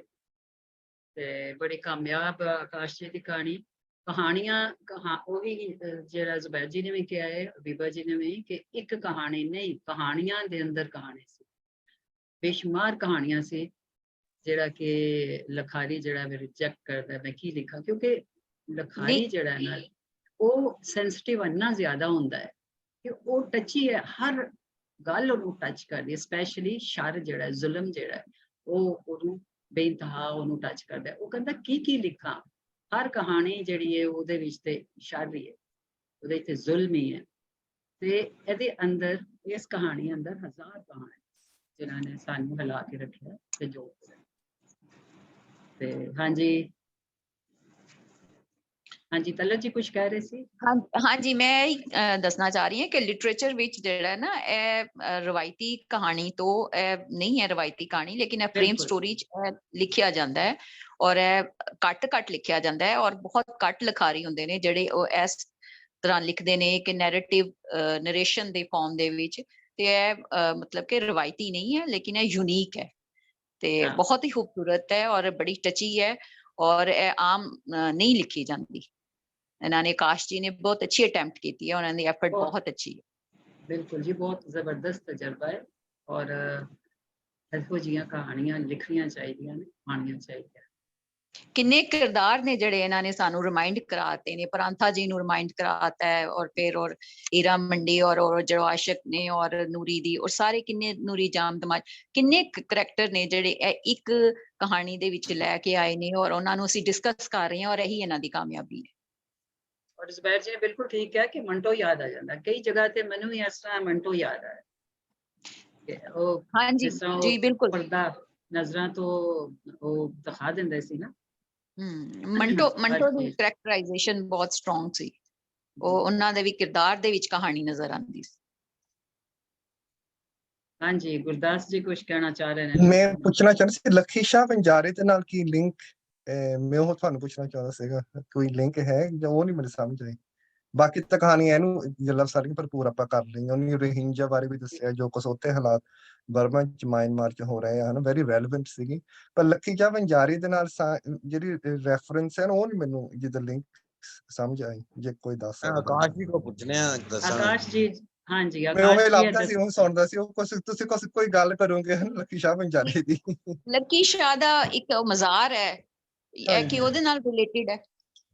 ਠੀਕ ਹੈ, ਥੋੜੇ ਜਿਹਾ ਜੇ ਆਕਾਸ਼ ਦੱਸ ਦੇਣਗੇ। ਜੀ ਆਕਾਸ਼ ਜੀ। ਹਾਂਜੀ ਆਕਾਸ਼ ਤੁਸੀਂ ਜੀ ਚਾਨਣ ਪਾਓ, ਤੁਸੀਂ ਚਾਨਣ ਪਾਓ ਇਹਦੇ ਤੇ। ਸਾਰੀ ਸੰਗਤ ਦਾ ਬੇਹੱਦ ਸ਼ੁਕਰੀਆ, ਮੈਂ ਇਸ ਲਾਇਕ ਨਹੀਂ ਕਿ ਇੰਨਾ ਸਤਿਕਾਰ ਮਾਣ ਦੇ ਰਹੇ ਨੇ। ਲੱਖੀ ਸ਼ਾਹ ਵਣਜਾਰੇ ਤੇ ਸਾਡੇ ਕੋਲ ਫਿਰਦੇ ਫਕੀਰ ਪੀਰ ਸਾਰੇ ਹੁੰਦੇ ਨੇ, ਜਿਨ੍ਹਾਂ ਦੇ ਨਾਲ ਨਾ ਅਮੂਮਨ ਇੱਕ ਕੁੱਤਾ ਜਾਂ ਇਸ ਤਰ੍ਹਾਂ ਦਾ ਮਤਲਬ ਉਹਨਾਂ ਨਾਲ ਟੁਰਿਆ ਹੁੰਦਾ ਹੈਗਾ ਨਾ, ਤੇ ਉਹ ਉਸ ਦਾ ਬੜਾ ਉਹ ਬਿਹਤਰੀਨ ਇੱਕ, ਮੈਂ ਉਸਨੂੰ ਕੀ ਕਵਾਂਗਾ ਕਿ ਉਹ ਅਬਜ਼ਰਵਰ ਹੁੰਦਾ ਹੈਗਾ, ਕਿ ਉਸ ਫਕੀਰ ਵੱਲੇ ਕੋਈ ਵੀ ਮੈਲੀ ਅੱਖ ਨਾਲ ਵੇਖੇ ਤੇ ਉਹ ਕੁੱਤਾ ਫੌਰਨ ਰਿਐਕਟ ਕਰਦਾ ਹੈ, ਜਾਂ ਉਹ ਕੁੱਤੀ ਜਾਂ ਕੁੱਤਾ ਜੋ ਵੀ ਉਹਦੇ ਨਾਲ ਚੱਲ ਰਿਹਾ ਹੁੰਦਾ ਹੈ। ਤੇ ਉਹ ਮਤਲਬ ਸਾਡੇ ਤਾਂ ਪੜ੍ਹੇ ਲਿਖੇ ਲੋਕਾਂ ਨਾਲੋਂ ਉਹ ਫਕੀਰ ਦਾ ਉਹ ਜਿਹੜਾ ਜਾਨਵਰ ਹੈ ਨਾ, ਮੈਨੂੰ ਤੇ ਉਹ ਅਪੀਲ ਕਰਦਾ ਹੈ ਕਿ ਉਹਦੀ ਇੰਨੀ ਅੱਛੀ ਅਬਜ਼ਰਵੇਸ਼ਨ ਹੈ ਕਿ ਉਹ ਉਸ ਜ਼ੁਲਮ ਦੇ ਲਈ ਜਿਹੜਾ ਨਾ ਖੜਾ ਹੋ ਜਾਂਦਾ ਹੈ। ਤੇ ਉਹ ਇੱਕ ਸਿੰਬਲਾਈਜ਼ मतलब उसने ਕੀਤਾ है, सिंबॉलिक कैरेक्टर है। तो ये ऐसा कोई वो रेस नहीं है ऑफ पीपल्स के, कोई वो इस तरह के बड़े कुछ स्ट्रॉन्ग लोग सी, वैसे कुछ हो भी गुजरे ने और मतलब माइग्रेट कर गए सी इंडिया ਵੱਲ ਇਸ ਸਾਡੇ ਸਿਆਲਕੋਟ ਦੇ ਏਰੀਆ ਵਿੱਚ, ਔਰ ਉਹਨਾਂ ਦਾ ਸੁਣਿਆ ਬੜੇ ਸਟਰੋਂਗ ਲੋਕ ਸੀਗੇ ਔਰ ਬੜੇ ਅੱਛੇ ਲਫ਼ਜ਼ਾਂ ਨਾਲ ਲੋਕ ਯਾਦ। Thank you. ਪਰ ਆਕਾਸ਼ ਜੀ, ਲੱਖੀ ਸ਼ਾਹ ਵਣਜਾਰੇ ਨਾਲ ਤਾਂ ਇੱਕ ਇਤਿਹਾਸ ਵੀ ਜੁੜਿਆ ਹੋਇਆ ਹੈ ਨਾ? ਨਾਬਰ ਸੀ ਉਹ, ਨਾਬਰ ਹੈ ਮੁਗਲਾਂ ਦੇ ਕਾਲ ਚ ਮੇਰੇ ਖਿਆਲ ਤੇ। ਨਹੀਂ ਜੀ, ਉਹਨਾਂ ਨੇ ਮੈਂ ਇਹ ਦੱਸ ਰਿਹਾ, ਸਾਹਿਬ ਦੀ ਪਛਾਣ ਕੀਤੀ ਸੀ। ਹਾਂਜੀ, ਸਿੱਖ ਗੁਰੂ ਦੀ ਪਛਾਣ, ਜਦੋਂ ਕਿ ਉਹਨਾਂ ਨੂੰ ਪਤਾ ਨਹੀਂ ਲੱਗ ਰਿਹਾ ਸੀ ਕਿ ਗੁਰੂ ਕਿਸ ਨੂੰ ਥਾਪਿਆ ਜਾਵੇ, ਤਾਂ ਉਹਨਾਂ ਦਾ ਜਹਾਜ਼ ਸੀ ਕੋਈ ਜਿਹੜਾ ਕਿ ਪਤਾ ਨਹੀਂ ਚੱਲ ਰਿਹਾ ਸੀ ਜਿਹਦੇ ਬਾਰੇ, ਤੇ ਫਿਰ ਉਹਨਾਂ ਨੇ ਉਹਨੂੰ ਆਇਡੈਂਟੀਫਾਈ ਕੀਤਾ ਸੀ, ਤੇ ਤਾਂ ਉਹਨਾਂ ਨੇ ਇਹ ਕਿਹਾ ਸੀ ਕਿ ਗੁਰੂ ਲਾਧੋਰੇ। ਜਦੋਂ ਤੱਕ ਮੈਨੂੰ ਹਿਸਟਰੀ ਦੀ ਥੋੜੀ ਬਹੁਤ ਨੌਲੇਜ ਹੈ, ਬਾਕੀ ਜ਼ੁਬੈਰ ਜੀ ਬਿਹਤਰ ਦੱਸ ਸਕਦੇ ਨੇ ਇਸ ਬਾਰੇ। ਬਾਬਾ ਬਕਾਲੇ ਹੈ ਨਾ ਜਿਹੜਾ ਹੋਇਆ ਸੀ ਲੱਖੀ ਸ਼ਾਹ ਵਣਜਾਰਾ, ਉਹੀ ਲੱਖੀ ਸ਼ਾਹ ਵਣਜਾਰਾ ਹੈ? ਮੈਨੂੰ ਤੇ ਸਿੰਬੋਲਾਈਜ਼ ਲੱਗਦਾ ਹੈ ਕਿ ਕੁੱਤਾ ਜਿਹੜਾ ਹੈ ਨਾ ਇਹ ਉਹ ਸਿੰਬੋਲਿਕ ਹੈ ਜੀ ਹਾਂ, ਜੀ ਜੀ, ਸਿੰਬੋਲਿਕ ਹੈ ਕਿਉਂਕਿ ਕੁੱਤਾ ਬਗੈਰ ਆਇਡੈਂਟੀਟੀ ਤੋਂ ਭੌਂਕਦਾ ਹੈ, ਉਹਦਾ ਮੈਂ ਚੁੱਪ ਨਹੀਂ ਰਹਿੰਦਾ। ਉਹ ਇਹ ਨਹੀਂ ਵੇਖਦਾ ਕਿ ਅੱਗੇ ਜਾਣ ਵਾਲਾ ਅਮੀਰ ਹੈ ਗਰੀਬ ਹੈ ਜਾਂ ਉਹਦੀ ਆਇਡੈਂਟੀਟੀ ਕੀ ਹੈ, ਲੇਕਿਨ ਉਹ ਜੋ ਉਹਨੂੰ ਵੇਖਦਾ ਨਾ ਉਹਨੂੰ ਉਹ ਜ਼ਰੂਰ ਭੌਂਕੇਗਾ ਕਿਉਂਕਿ ਉਹ ਚੁੱਪ ਨਹੀਂ ਰਹਿੰਦਾ। ਮੇਰਾ ਖਿਆਲ ਹੈ ਤੇ ਇਹ ਸਿੰਬੋਲਾਈਜ਼ ਕੀਤਾ ਗਿਆ। ਤੇ ਠੀਕ ਹੈ, ਉਹ ਤਾਂ ਫਿਰ ਕਿਸੇ ਵੀ ਫਕੀਰ ਦਾ ਕੁੱਤਾ ਹੋ ਸਕਦਾ ਨਾ। ਲੱਕੀ ਸ਼ਾਹ ਵਣਜਾਰੇ ਨਾਲ ਹਿਸਟੋਰੀਕਲ ਫੈਕਟਸ ਜਿਹੜੇ ਹੈ, ਪ੍ਰੂਵਨ ਫੈਕਟਸ, ਹਿਸਟੋਰੀਕਲ, ਬਿਲਕੁਲ ਹਿਸਟੋਰੀਕਲ ਫੈਕਟ ਹੈ, ਹਿਸਟੋਰੀਕਲ ਪ੍ਰੂਵਨ ਫੈਕਟਸ ਹੈ। ਥੋੜੀ ਜੀ ਯਾਨੀ ਕਿ ਇੱਕ ਕੁੱਤੇ ਦੀ ਵੀ, ਹਾਂਜੀ ਸੌਰੀ ਹਰਪ੍ਰੀਤ ਜੀ, ਹਾਂਜੀ ਸੌਰੀ, ਉਹ ਕਹਿੰਦੇ ਨੇ ਕੁੱਤੇ ਸਾਡੇ ਤੋਂ ਚੰਗੇ ਉਹ ਹੈ ਬਾਬਾ ਬੁੱਲੇ ਸ਼ਾਹ ਦਾ। ਹਾਂ ਠੀਕ ਹੈ, ਥੈਂਕ ਯੂ ਥੈਂਕ ਯੂ। ਇਹ ਬੁੱਲੇ ਸ਼ਾਹ ਦਾ ਹੈ, ਰਾਤੀ ਜਾਗਣ ਕਰਨ ਇਬਾਦਤ, ਰਾਤੀ ਜਾਗਣ ਕੁੱਤੇ ਤੈਥੋਂ ਉੱਤੇ। ਮੈਨੂੰ ਵੀ ਇਹ ਗੱਲ ਇਹੀ ਸਮਝ ਆ ਰਹੀ ਹੈ। ਉਹ ਹੈ ਜੀ ਦਿਨ ਨੂੰ ਸੌਵੇਂ ਰਾਤੀ ਜਾਗੇ, ਰਾਤੀ ਜਾਗਣ ਕੁੱਤੇ ਤੈਥੋਂ ਉੱਤੇ। ਹਾਂ, ਮੈਨੂੰ ਵੀ ਇਹੀ ਸਮਝ ਆ ਰਹੀ ਹੈ ਗੱਲ। ਇਹੀ ਸਿੰਬੋਲਾਈਜ਼ ਕੁੱਤਾ ਹੈ ਲੱਕੀ ਸ਼ਾਹ ਦਾ, ਜਿਹੜਾ ਕੁੱਤਾ ਹੈ ਉਹਦੇ ਨਾਲ ਹੁੰਦਾ ਹੈ, ਉਹ ਜ਼ੁਲਮ ਦੇ ਖਿਲਾਫ ਭੌਂਕਦਾ, ਲੇਕਿਨ ਅਸੀਂ ਜਿਹੜੇ ਬੰਦੇ ਆ ਉਹ ਉਹਦੇ ਤੋਂ ਵੀ ਥੱਲੇ ਆ। ਆਕਾਸ਼ ਜੀ, ਤੁਹਾਡੀ ਇੱਕ ਕਹਾਣੀ ਨੇ ਕਿੰਨੀ ਗੁਫ਼ਤਗੂ ਹੈ ਨਾ ਜਾਰੀ ਕਰ ਲਈ ਹੈ। ਹਾਂ ਨਹੀਂ ਜੀ, ਇਹਦੇ ਤੇ ਬੜੀ ਗੱਲਬਾਤ ਹੋ ਸਕਦੀ ਹੈ ਜੀ। ਇੱਕ ਗੱਲ ਹੈ ਨਾ, ਅਸਲੀ ਇੱਧਰ ਕਹੀ ਜਾਂਦੀ ਹੈ ਪੰਜਾਬ ਦੇ ਵਿੱਚ ਕਿ ਕੁੱਤੇ ਨੂੰ ਬੰਦੇ ਨੂੰ ਬੇਈਮਾਨੀ ਤੇ ਕੁੱਤੇ ਨੂੰ ਵਫਾਦਾਰੀ ਸਿਖਾਉਣ ਦੀ ਜ਼ਰੂਰਤ ਨਹੀਂ ਪੈਂਦੀ। ਹਾਂ ਸਹੀ ਗੱਲ ਹੈ, ਸਹੀ ਗੱਲ, ਬਿਲਕੁਲ। ਕੁੱਤੇ ਦੀ ਵਫਾਦਾਰੀ ਤੇ ਬੜੀ ਮਸ਼ਹੂਰ ਹੈ। another thing that ਮੈਨੂੰ ਥੋੜੀ ਜਿਹੀ ਚ ਨਜ਼ਰ ਆਈ, ਉਹ ਇਹ ਵੀ ਆਈ ਕਿ ਇਹਨਾਂ ਨੇ ਜਿਹੜੇ ਅਸਲੀ ਲਿਖਾਰੀ ਔਰ ਸੋ ਕਾਲਡ ਲਿਖਾਰੀ ਨੇ, ਉਹਨਾਂ ਨੂੰ ਵੀ ਥੋੜਾ ਜਿਹਾ, ਉਹਨਾਂ ਨੂੰ ਵੀ ਇਹਨਾਂ ਨੇ ਝੰਜੋੜ ਤੋਂ ਕੀ ਕਹਿੰਦੇ ਨੇ, ਪਤਾ ਨਹੀਂ ਕਿਹੜੀ ਕਹਾਵਤ ਹੈਗੀ ਹੈ, ਤੁਹਾਨੂੰ ਸਾਰਿਆਂ ਨੂੰ ਪਤਾ ਹੋਣੀ, ਕਿ ਘੁੰਨ ਜਿਹੜੀ ਹੁੰਦੀ ਹੈ ਇਨ ਦ ਕਣਕ, ਉਹ ਜਿਹੜੀ ਹੁੰਦੀ ਹੈ ਚਲੀ ਤੇ ਕਣਕ ਦੇ ਨਾਲ ਹੀ ਜਾਂਦੀ ਹੈ, ਪਰ ਇਟਸ ਘੁੰਨ ਕਣਕ ਦੇ ਨਾਲ ਘੁੰਨ ਵੀ ਪਿਸ ਜਾਂਦਾ। ਰਾਈਟ ਸੋ ਉਹਨੂੰ ਸੈਪਰੇਟ ਕੀਤਾ ਇਹਨਾਂ ਨੇ ਕਿ ਵੀ ਅਸਲੀ ਲਿਖਾਰੀ ਉਹ ਆ ਜਿਹੜਾ ਕਿ ਬਈ ਜੋ ਅਸਲੀ ਗੱਲ ਹੈ, ਜੋ ਦੇਖਦਾ ਹੈ, ਜੋ ਟਰੂਥ ਹੈਗਾ, ਜਿਹੜਾ ਹੋ ਰਿਹਾ ਹੈ ਉਹਨੂੰ ਕਰਦਾ ਹੈ, ਤੇ ਦੂਜਾ ਲਿਖਾਰੀ ਉਹ ਹੈ ਜਿਹੜਾ ਫॉर ਕਮਰਸ਼ੀਅਲ ਰੀਜ਼ਨਸ, ਫॉर ਕੋਈ ਸੈਂਸੇਸ਼ਨਲ ਗੱਲ ਕਰਨ ਲਈ ਜਿਹੜਾ ਉਹ ਚਾਰ ਲਫ਼ਜ਼ ਲਿਖਦਾ ਹੈ। ਸੋ ਇਹਨਾਂ ਨੇ ਆਪਣੀ ਬਰਾਦਰੀ ਨੂੰ ਵੀ ਹਿਲਾਇਆ ਹੈਗਾ, ਵਿਚ ਇਜ਼ ਬਹੁਤ ਘੱਟ ਹੁੰਦਾ ਹੈ ਕਿ ਬਈ ਕੁੱਤੇ ਦੀ ਗੱਲ ਹੈ ਅਗੇਨ, ਜਿੱਦਾਂ ਸਾਰਿਆਂ ਨੇ ਆਖਿਆ ਕਿ ਵੀ ਉਹ ਅਸਲੀ ਗੱਲ ਅਸਲੀਅਤ ਨੂੰ ਦੇਖਦਾ ਹੈ, ਉਹਨੂੰ ਉਹਦਾ ਕੀ ਹਸ਼ਰ ਹੁੰਦਾ ਹੈ, ਉਹ ਨਹੀਂ ਸੋਚਦਾ ਕਿ ਵੀ ਜੇ ਮੈਂ ਭੌਂਕਿਆ ਤੇ ਮੈਨੂੰ ਕੁੱਟ ਪਏਗੀ ਜਾਂ ਵਟਐਵਰ। ਉਹ ਜੋ ਅਸਲੀ ਗੱਲ ਦੇਖਦਾ ਹੈ ਉਹਨੂੰ ਦੱਸਦਾ ਹੈਗਾ। So I think that would make sense। ਮੈਂ 2 ਮਿੰਟ ਵਿੱਚੋਂ ਲੈਣਾ ਚਾਹੂੰਗੀ। ਮੇਰਾ ਨਾਮ ਕਮਲਜੀਤ ਤੇ ਪਹਿਲੀ ਵਾਰੀ ਮੈਂ ਆਪਣੀ ਸੰਗਤ ਦੇ ਵਿੱਚ ਸ਼ਾਮਲ ਹੋਈ ਹਾਂ। ਬਹੁਤ ਸ਼ੁਕਰੀਆ ਜੀ ਕਮਲ ਜੀ, ਬਹੁਤ ਜੀ ਆਇਆਂ ਨੂੰ। ਸ਼ੁਕਰੀਆ ਜੀ। ਜ਼ੁਬੈਰ ਸਾਹਿਬ ਉਹਨਾਂ ਦੀ ਮਿਹਰਬਾਨੀ, ਉਹਨਾਂ ਨੇ ਮੈਨੂੰ ਮੌਕਾ ਦਿੱਤਾ ਇਹਦੇ ਵਿੱਚ ਸ਼ਾਮਲ ਹੋਣ ਦਾ। ਸੋ ਮੈਂ 1-2 ਗੱਲਾਂ ਕਹਾਣੀ ਦੇ ਬਾਰੇ ਮੈਨੂੰ ਬਹੁਤ ਸੋਹਣਾ ਲੱਗਿਆ, ਬਹੁਤ ਸੋਹਣੇ ਤਰੀਕੇ ਨਾਲ, ਜਿਵੇਂ ਮੈਂ ਪਹਿਲੀ ਵਾਰ ਇਹ ਸੁਣ ਰਹੀ ਹਾਂ, ਔਰ ਬਹੁਤ ਸੋਹਣੀ ਚਰਚਾ ਕਹਾਣੀ ਦੇ ਬਾਰੇ ਚੱਲ ਰਹੀ ਆ। ਆਕਾਸ਼ ਹੋਰਾਂ ਨੇ ਜਿਹੜੀ ਕਹਾਣੀ ਲਿਖੀ ਹੈ, ਇਹ ਬਹੁਤ ਸੋਹਣੀ ਕਹਾਣੀ ਆ, ਖੂਬਸੂਰਤ ਆ। ਜਿਵੇਂ ਪਹਿਲਾਂ ਜਦੋਂ ਮੈਂ ਕਹਾਣੀ ਸੁਣਨੀ ਸ਼ੁਰੂ ਕੀਤੀ, ਮੈਨੂੰ ਲੱਗਿਆ ਵਿੱਚੋਂ ਜਿੱਦਾਂ ਹਰਪ੍ਰੀਤ ਹੋਰਾਂ ਨੇ ਸ਼ੁਰੂ ਕੀਤਾ ਸੀ ਵੀ ਇਹ ਕਹਾਣੀ ਆ ਜਾਂ ਇਹ ਕੋਈ ਨਿਬੰਧ ਲਿਖਿਆ ਹੋਇਆ, ਪਰ ਬਾਅਦ ਚੋਂ ਸੁਣਦਿਆਂ ਅਖੀਰ ਤੱਕ ਪਹੁੰਚਦਿਆਂ ਲੱਗਿਆ ਕਿ ਬਹੁਤ ਵਧੀਆ ਨਵੀਂ ਤਕਨੀਕ ਦੇ ਨਾਲ, ਵੱਖਰੀ ਤਕਨੀਕ ਦੇ ਵਿੱਚ ਲਿਖੀ ਹੋਈ ਇਹ ਕਹਾਣੀ ਹੈ। ਬਹੁਤ ਖੂਬਸੂਰਤ ਕਹਾਣੀ ਆ। ਇਹਦਾ ਜਿਹੜਾ ਵਿਸ਼ਾ ਆ, ਮੈਂ ਵਿਸ਼ੇ ਦੇ ਬਾਰੇ ਗੱਲ ਕਰਨਾ ਚਾਹੂੰਗੀ। ਵਿਸ਼ਾ ਜਿਵੇਂ ਹੁਣ ਆਪਾਂ ਕਣਕ ਦੇ ਨਾਲ ਘੁਣ ਪਿਸ ਜਾਣ ਵਾਲਾ ਮੁਹਾਵਰੇ ਦੀ ਗੱਲ ਕਰ ਰਹੇ ਸੀ, ਮੇਰਾ ਖਿਆਲ ਉਹਦੀ ਜਗ੍ਹਾ ਤੇ ਜੇ ਆਪਾਂ ਇਹ ਵਰਤ ਲਈਏ ਵੀ ਕਹਿੰਦੇ ਹੁੰਦੇ ਹਮਾਮ ਦੇ ਵਿੱਚ ਸਾਰੇ ਹੀ ਨੰਗੇ ਆ। ਸੋ ਉਹ ਇਹਨਾਂ ਨੇ ਉਹ ਚੀਜ਼ ਸਾਡੇ ਸਾਹਮਣੇ ਦਿਖਾਈ ਕਿ ਪਹਿਲਾਂ ਸ਼ੁਰੂ ਦੇ ਵਿੱਚ ਜਿਹੜੀ ਕਹਾਣੀ ਦੀ ਤਕਨੀਕ ਆ ਉਹਨੂੰ ਇੱਕ ਮੋੜ ਦਿੱਤਾ ਅਖੀਰ ਦੇ ਉੱਤੇ ਆ ਕੇ। ਪਹਿਲਾਂ ਸ਼ੁਰੂ 'ਚ ਸਾਨੂੰ ਲੱਗਦਾ ਵੀ ਉਹ ਲੇਖਕ ਆ ਜਿਹੜਾ ਉਹ ਬਾਕੀ ਸਾਰੀਆਂ ਚੀਜ਼ਾਂ ਦੇਖ ਰਿਹਾ, ਸਮਾਜ ਦੇ ਵਿੱਚ ਜਿਹੜੀਆਂ ਤਬਦੀਲੀਆਂ ਹੋ ਰਹੀਆਂ ਨੇ, ਤੇ ਉਹ ਤਬਦੀਲੀ ਵਿੱਚੋਂ ਆਪਣੇ 2-4 ਗੱਲਾਂ ਜਿਹੜੀਆਂ ਕੀਤੀਆਂ ਗਈਆਂ ਕਿ ਤਬਦੀਲੀ ਹੋਣੀ ਕੁਦਰਤ ਦਾ ਨਿਯਮ ਆ, ਔਰ ਤਬਦੀਲੀ ਇਹ ਹੋਣੀ ਆ, ਇਹਨੂੰ ਅਸੀਂ ਰੋਕ ਨਹੀਂ ਸਕਦੇ। ਪਰ ਜਿਹੜਾ ਲੇਖਕ ਆ, ਜਿਹੜਾ ਕੋਈ ਕਲਾਕਾਰ ਆ, ਉਹ ਇੱਕ ਸੰਵੇਦਨਸ਼ੀਲ ਜਿਹੜਾ ਇਨਸਾਨ ਆ, ਜਦੋਂ ਸਮਾਜ ਦੇ ਵਿੱਚੋਂ ਜਿਹੜੀਆਂ ਕਦਰਾਂ ਕੀਮਤਾਂ ਸਾਡੀਆਂ ਮਰਦੀਆਂ ਨੇ, ਜਦੋਂ ਸਾਡੇ ਮੋਰਲ ਜਿਹੜੀਆਂ ਵੈਲਿਊਜ਼ ਨੇ ਉਹ ਖਤਮ ਹੁੰਦੀਆਂ ਨੇ, ਸਾਡੀਆਂ ਭਾਵਨਾਵਾਂ ਖਤਮ ਹੁੰਦੀਆਂ ਨੇ ਤੇ ਮਨੁੱਖ ਇੱਕ ਮਸ਼ੀਨ ਵਾਂਗ ਬਣਦਾ ਜਾਂਦਾ, ਤਾਂ ਜਿਹੜੇ ਸੰਵੇਦਨਸ਼ੀਲ ਇਨਸਾਨ ਨੇ, ਖਾਸ ਕਰਕੇ ਲੇਖਕ, ਉਹਨਾਂ ਨੂੰ ਇਹ ਚੀਜ਼ਾਂ ਹਲੂਣਦੀਆਂ ਨੇ, ਉਹ ਦੁਖੀ ਹੁੰਦੇ ਨੇ ਇਸ ਗੱਲ ਦੇ ਉੱਤੇ।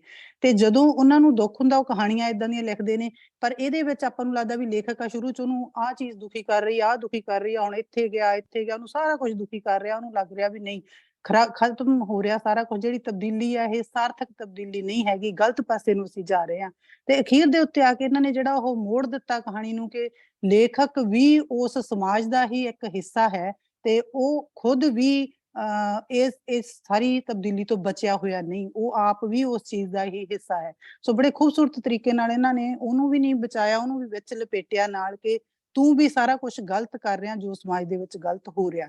ਤੇ ਇੱਕ ਜਿਹੜੀ ਚੀਜ਼ ਮੈਨੂੰ ਬੜੀ ਖੂਬਸੂਰਤ ਵਿੱਚੋਂ ਦੇ ਜਾ ਕੇ ਲੱਗੀ ਸੀ ਕਿ ਕਹਾਣੀ ਦੇ ਨਾਲ ਜੋ ਕੁਝ ਸਮਾਜ ਦੇ ਵਿੱਚ ਹੁਣ ਤੱਕ ਪਿੱਛੋਂ ਤੋਂ ਲੈ ਕੇ ਵਾਪਰਿਆ, ਜੋ ਗਲਤ ਵਾਪਰਿਆ, ਜੋ ਤਬਦੀਲੀ ਗਲਤ ਪਾਸੇ ਨੂੰ ਜਾ ਰਹੀ, ਗਲਤ ਕਹਿ ਲਓ ਜਾਂ ਕਹਿ ਲਓ ਕਿ ਸਾਇੰਸ ਦਾ ਯੁੱਗ ਆ ਤੇ ਮਸ਼ੀਨੀ ਇਨਸਾਨ ਮਸ਼ੀਨ ਬਣਦਾ ਜਾ ਰਿਹਾ ਮਸ਼ੀਨਾਂ ਦੇ ਨਾਲ, ਉਸ ਪਾਸੇ ਨੂੰ ਵਾਪਰਦੇ ਆ। ਇੱਕ ਇਹਨਾਂ ਨੇ ਭਵਿੱਖ ਵੀ ਥੋੜਾ ਜਿਹਾ ਸਾਨੂੰ ਦਿਖਾਇਆ ਜਦੋਂ ਕਿ ਰੋਬੋਟ ਜਿਹੜੇ ਆ ਅਗਲਾ, ਮੈਨੂੰ ਉਹ ਯਾਦ ਆ ਰਹੇ ਸੀ ਬੱਚਿਆਂ ਦੇ ਕਈ ਸੀਰੀਅਲ ਆ ਜਿਹੜੇ ਹੁਣ ਅੱਜ ਕੱਲ ਦੇ ਜ਼ਮਾਨੇ ਦੇ ਵਿੱਚ ਅਸੀਂ ਦੇਖਦੇ ਹਾਂ ਕਿ ਕੁਛ ਇੱਕ ਗ੍ਰਹਿ ਆ ਧਰਤੀ ਜਿਹਦੇ ਤੇ ਇਹੋ ਜਿਹੇ ਲੋਕ ਵਸ ਰਹੇ ਨੇ ਤੇ ਜਿਹਦੀ ਗੱਲ ਇਹਨਾਂ ਨੇ ਧਰਤੀ ਦੀ ਦੱਸੀ ਆ ਕਿ ਹੁਣ ਅਸੀਂ ਇੱਥੇ ਪਹੁੰਚ ਚੁੱਕੇ ਹਾਂ ਤਬਦੀਲੀ ਹੁੰਦੀ ਹੁੰਦੀ।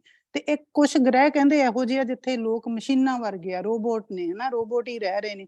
ਤੇ ਸਾਡੀ ਧਰਤੀ ਦੇ ਉੱਤੇ ਵੀ ਕਦੇ ਭਵਿੱਖ ਦੇ ਵਿੱਚ ਹੋ ਸਕਦਾ ਕਿ ਇਦਾਂ ਦਾ ਕੁਝ ਵਾਪਰ ਜੇ ਕਿ ਅਸੀਂ ਬਿਲਕੁਲ ਹੀ ਸੰਵੇਦਨਾਵਾਂ ਸਾਡੀਆਂ ਖਤਮ ਹੋ ਜਾਣ ਤੇ ਅਸੀਂ ਮਸ਼ੀਨਾਂ ਬਣ ਕੇ ਹੀ ਰਹਿ ਜਾਈਏ। ਬਹੁਤ ਖੂਬਸੂਰਤ ਤਰੀਕੇ ਦੇ ਨਾਲ ਉਹਨਾਂ ਨੇ ਅੱਜ ਦੇ ਹਾਲਾਤ ਨੂੰ ਜਿਹੜਾ ਇਹ ਬਹੁਤ ਕੌੜਾ ਸੱਚ ਆ ਜਿਹੜਾ ਉਹ ਸਾਡੇ ਸਾਹਮਣੇ ਬਿਆਨ ਕੀਤਾ। ਤੇ ਜਿਹੜੀ ਗੱਲ ਸਿਰਲੇਖ ਦੀ ਸੀ ਉਹ ਮੈਨੂੰ ਲੱਗਦਾ ਕਿ ਆਕਾਸ਼ ਜੀ ਨੂੰ ਸ਼ਾਇਦ, ਮੈਨੂੰ ਵੀ ਲੱਗ ਰਿਹਾ ਕਿ ਉਹ ਦੁਬਾਰਾ ਇੱਕ ਵਾਰੀ ਜੇ ਸੋਚ ਲੈਣ, ਕਿਉਂਕਿ ਮੈਂ ਕਹਾਣੀ ਦੇ ਉੱਪਰ ਜਾ ਕੇ ਦੁਬਾਰਾ ਪੜ੍ਹਿਆ।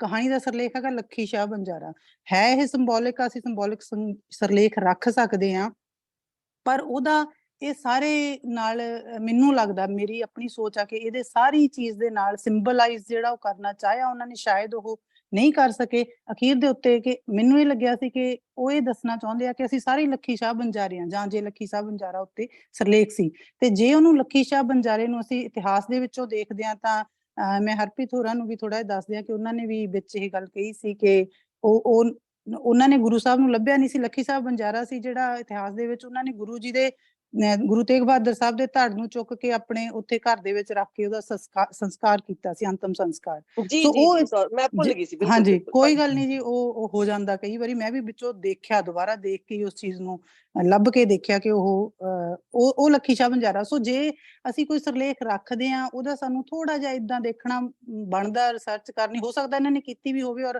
ਹੋ ਸਕਦਾ ਮੈਂ ਗਲਤ ਹੋਵਾਂ, ਪਰ ਜਿਹੜਾ ਮੇਰੇ ਹਿਸਾਬ ਨਾਲ ਉਹ ਜਦੋਂ ਅਸੀਂ ਸਿਰਲੇਖ ਰੱਖਾਂਗੇ ਲੱਖੀ ਸ਼ਾਹ ਬੰਜਾਰਾ ਤਾਂ ਫਿਰ ਸਾਨੂੰ ਉਹ ਕਹਾਣੀ ਦੇ ਵਿੱਚ ਉਹ ਚੀਜ਼ ਲੱਭਣੀ ਚਾਹੀਦੀ ਹੈ ਕਿ ਉਹ ਸਿੰਬਲਾਈਜ਼ ਕਰ ਰਿਹਾ ਕਿ ਸਿਰਲੇਖ ਉਹਨਾਂ, ਕਿਉਂਕਿ ਸਿਰਲੇਖ ਕੋਈ ਛੋਟੀ ਚੀਜ਼ ਨਹੀਂ, ਕਹਾਣੀ ਦਾ ਸਿਰਲੇਖ। ਤੇ ਅਖੀਰ ਦੇ ਉੱਤੇ ਆ ਕੇ ਤੁਸੀਂ ਉਸ ਚੀਜ਼ ਨੂੰ ਦਿਖਾਉਣਾ ਹੈ ਕਿ ਕਿਵੇਂ ਲੱਖੀ ਸ਼ਾਹ ਬੰਜਾਰਾ, ਜੇ ਅਸੀਂ ਉਹਦੇ ਕੁੱਤੇ ਦੀ ਗੱਲ ਕਰਦੇ ਹਾਂ ਤਾਂ ਸ਼ਾਇਦ ਉਹ ਸਿਰਲੇਖ ਉਸ ਕੁੱਤੇ ਦੇ ਨਾਲ ਸੰਬੰਧਿਤ ਹੋਣਾ ਚਾਹੀਦਾ ਸੀ ਕਿ ਅਸੀਂ ਤਾਂ ਉਹਨਾਂ ਕੁੱਤਿਆਂ ਤੋਂ ਵੀ ਗਏ ਗੁਜ਼ਰੇ ਹਾਂ। ਜਿਹੜਾ ਇਨਸਾਨ ਆ ਵਿੱਚ ਹੀ ਲੇਖਕ ਆ, ਵਿੱਚ ਹੀ ਸਾਰਾ ਸਾਡਾ ਸਮਾਜ ਜਿਹੜਾ ਉਸ ਪਾਸੇ ਨੂੰ ਜਾ ਰਿਹਾ, ਜਿਹੜਾ ਅਸੀਂ ਚੁੱਪ ਬੈਠੇ ਆ, ਜਾਂ ਉਸ ਤਰੀਕੇ ਦਾ ਸਿਰਲੇਖ। ਸੋ ਸਿਰਲੇਖ ਦੇ ਬਾਰੇ ਮੈਨੂੰ ਲੱਗ ਰਿਹਾ ਅਦਰਵਾਈਜ਼ ਜਿਹੜੀ ਕਹਾਣੀ ਆ ਵੱਖਰੇ ਵਿਸ਼ੇ ਤੇ ਨਵੀਂ ਤਕਨੀਕ ਨਾਲ ਲਿਖੀ ਹੋਈ, ਬਹੁਤ ਖੂਬਸੂਰਤ ਵਿਸ਼ੇ ਦੇ ਉੱਤੇ ਅੱਜ ਦੇ ਸਮਾਜ ਦੀ ਢੁਕਵੀਂ ਹੋਈ ਤਸਵੀਰ ਪੇਸ਼ ਕਰਦੀ ਹੋਈ ਬਹੁਤ ਖੂਬਸੂਰਤ ਕਹਾਣੀ, ਤੇ ਬਹੁਤ ਹੀ ਖੂਬਸੂਰਤ ਚਰਚਾ ਇਸ ਕਹਾਣੀ ਦੇ ਉੱਤੇ ਸਾਰਿਆਂ ਨੇ ਕੀਤੀ ਹੈ। ਬਹੁਤ ਬਹੁਤ ਮੁਬਾਰਕਬਾਦ, ਬਹੁਤ ਸ਼ੁਕਰੀਆ। ਬਹੁਤ ਸ਼ੁਕਰੀਆ ਕਮਲ ਜੀ, ਬਹੁਤ ਸ਼ੁਕਰੀਆ। ਤੁਸੀਂ ਪਹਿਲੀ ਵਾਰੀ ਆਏ ਹੋ ਔਰ ਤੁਸੀਂ ਪੂਰਾ ਪਾਰਟਿਸਿਪੇਟ ਕੀਤਾ। ਤੇ ਹਾਂਜੀ, ਇਹ ਜਿਹੜੀ ਗੱਲ ਕਮਲ ਜੀ ਨੇ ਕੀਤੀ ਹੈ ਸਿਰਲੇਖ ਬਾਰੇ, ਇਹਦੇ ਉੱਤੇ ਕੋਈ ਗੱਲ ਕਰਨਾ ਚਾਹੁੰਦੇ ਨੇ ਸਾਡੇ ਮਿੱਤਰ, ਤਾਂ ਕਿ ਕਲੀਅਰ ਹੋ ਜਾਏ ਥੋੜਾ ਜਿਹਾ। ਜੀ ਬਿਲਕੁਲ ਠੀਕ ਕਿਹਾ ਇਹਨਾਂ ਨੇ। ਉਹ ਮੱਖਣ ਸ਼ਾਹ ਲੁਬਾਣਾ ਸੀ, ਮੈਨੂੰ ਗਲਤੀ ਲੱਗੀ, ਕਈ ਵਾਰੀ ਹੋ ਜਾਂਦਾ ਹੈ, ਆਮ ਸੌਰੀ ਫॉर दैट। ਪਰ ਜਦੋਂ ਵੀ ਆਪਾਂ ਕਹਾਣੀ ਦਾ ਟਾਈਟਲ ਰੱਖਦੇ ਆ ਨਾ, ਤੇ ਮੈਨੂੰ ਲੱਗਦਾ ਵੀ ਉਹ ਟਾਈਟਲ, ਕਹਾਣੀ ਜਿਹੜੀ ਅੱਜ ਕੱਲ ਹੈ ਨਾ, ਉਹ ਇੱਕ ਖਿੱਤੇ ਨਾਲ ਸੰਬੰਧਿਤ ਨਹੀਂ ਰਹਿ ਜਾਂਦੀ। ਜੇ ਤੁਸੀਂ ਸੋਚਦੇ ਹੋ ਵੀ ਇਹ ਪਾਕਿਸਤਾਨ ਤੱਕ ਹੀ ਰਹੇਗੀ ਤਾਂ ਅਜਿਹਾ ਨਹੀਂ ਹੋਏਗਾ। ਇਹ ਕਹਾਣੀ ਤੁਹਾਡੀ ਕਰੇਗੀ ਆਲ, ਹਨਾ, ਤਰਜਮੇ ਵੀ ਹੁੰਦੇ ਆ। ਤੇ ਤੁਹਾਨੂੰ ਕੋਈ ਅਜਿਹਾ ਹੀ ਟੌਪਿਕ ਰੱਖਣਾ ਚਾਹੀਦਾ ਹੈ ਜਿਹੜਾ ਕਿ ਬੰਦੇ ਦੀ ਅੰਦਰ ਦੀ ਜਿਹੜੀ ਅੰਤਰ ਦਸ਼ਾ ਹੈ ਉਹਨੂੰ ਦਰਸਾਉਂਦਾ ਹੋਵੇ। ਮਤਲਬ ਮੱਖਣ ਸ਼ਾਹ ਲੁਬਾਣਾ ਜਦੋਂ ਵੀ ਤੁਸੀਂ ਕਹੋਗੇ ਤਾਂ at the back of your mind ਕਿਤੇ ਕੋਈ ਹਿਸਟੋਰੀਕਲ ਫੈਕਟ ਆਏਗਾ, ਜਾਂ ਇੱਕ ਇੰਡੀਵਿਜੂਅਲ ਕੋਈ ਫਕੀਰ ਦੀ ਪਰਸਨੈਲਿਟੀ ਤੁਹਾਡੇ ਦਿਮਾਗ 'ਚ ਆਵੇ ਜਾਂ ਨਾ ਆਵੇ। ਇਹ ਕਈ ਖਿੱਤੇ ਇਹੋ ਜਿਹੇ ਵੀ ਹੋ ਸਕਦੇ ਜਿੱਥੇ ਇਸ ਚੀਜ਼ ਬਾਰੇ ਨਾ ਪਤਾ ਹੋਵੇ, ਤਾਂ ਇਸ ਬਾਰੇ ਪੁਨਰ ਵਿਚਾਰ ਕੀਤਾ ਜਾ ਸਕਦਾ ਹੈ ਕਿ ਉਹ ਏਡਾ ਵੱਡਾ ਇਸ਼ੂ ਨਹੀਂ ਹੈ ਲੇਖਕ ਲਈ। ਮੇਰਾ ਖਿਆਲ ਹੈ ਕਿ ਆਕਾਸ਼ ਜੀ ਬਹੁਤ ਸੋਹਣਾ ਇਹਦਾ ਕੋਈ ਟਾਈਟਲ ਇਸ ਤਰ੍ਹਾਂ ਦਾ ਰੱਖ ਸਕਦੇ ਨੇ ਜਿਸ ਨਾਲ ਕਿ ਅਸੀਂ ਬਦਲਦੀਆਂ ਹੋਈਆਂ ਪਰਿਸਥਿਤੀਆਂ ਵਿੱਚ ਕਿਵੇਂ ਜੀ ਰਹੇ ਹਾਂ, ਜਾਂ ਆਪਣੇ ਮਨ ਦੇ ਵਿੱਚ ਅਸੀਂ ਕਿੰਨੀ ਵਾਰ ਰੋਜ਼ ਮਰਦੇ ਹਾਂ ਇਸ ਸੱਚ ਨੂੰ ਦੇਖ ਕੇ, ਪਰ ਹਿੰਮਤ ਨਹੀਂ ਹੈ ਬੋਲਣ ਦੀ, ਆਵਾਜ਼ ਉਠਾਉਣ ਦੀ। ਇਸ ਤਰੀਕੇ ਦਾ ਕੋਈ ਛੋਟਾ ਜਿਹਾ ਕੈਚੀ ਜਿਹਾ ਟਾਈਟਲ ਲੱਭ ਕੇ ਰੱਖਣਗੇ, ਮੈਨੂੰ ਲੱਗਦਾ ਹੈ ਜ਼ਰੂਰ।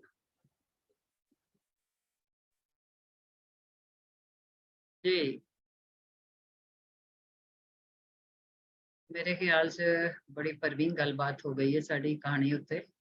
आकाश जी बड़े मुबारकबाद दे मुस्तक ने कि उन्हां दी कहानी जिहड़ी है उन्हें हर एक नूं सोचण ते मजबूर कर दिता, और सिर्फ सोचण ते मजबूर नहीं करता, बहुत ज्यादा सोचण ते मजबूर किया।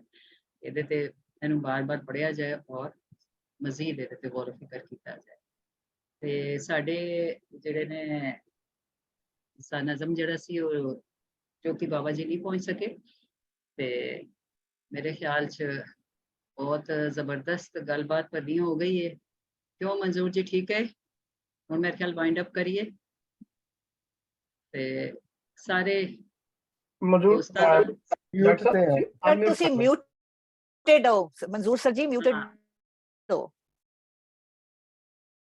जी मंजूर जी मेरे ख्याल च मैं wind कह up रहा करिए। था जी हो गई है ते जी जी कंक्लूड कर दियो। हाँ जी बिल्कुल बिल्कुल, मैं वही कह रही सी।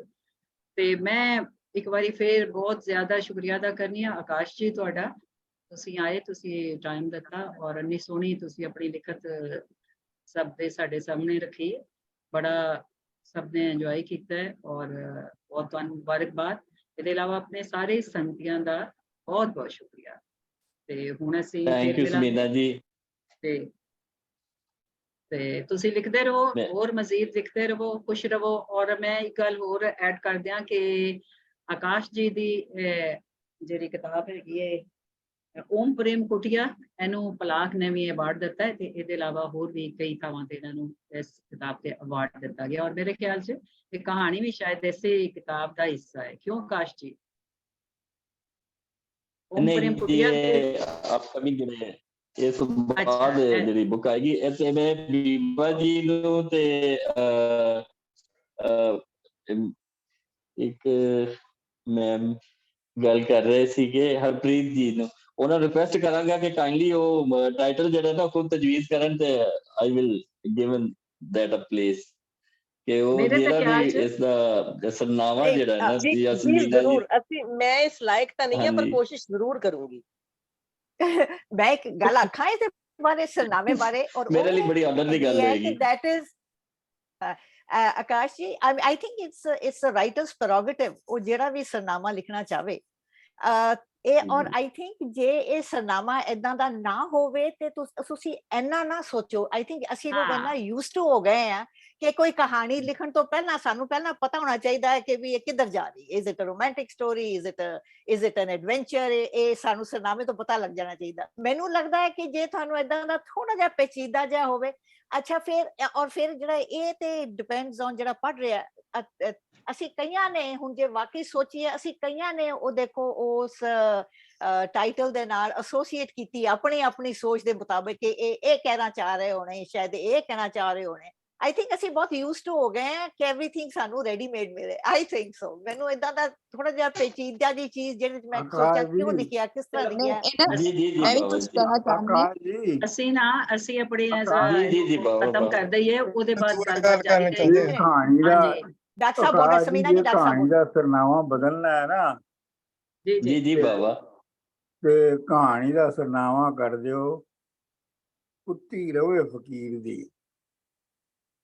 ਉਹ ਜੀਦੇ ਰੋ ਬਾਬਾ ਜੀ, ਤੁਸੀਂ ਤੇ ਇਹਦੇ ਉੱਤੇ ਟੌਪਿਕ ਲਾ ਦਿੱਤੀ ਆ, ਹੋ ਗਈ। ਬਹੁਤ ਹਾਂਜੀ ਵਧੀਆ। ਫਿਰ ਇਹ ਠੀਕ ਹੈ। this will work। ਬਿਸਮਿਲ੍ਲਾ ਜੀ। ਵਾਹ ਜੀ ਵਾਹ ਵਾਹ ਵਾਹ। ਵਾਹ ਵਾਹ ਵਾਹ ਵਾਹ।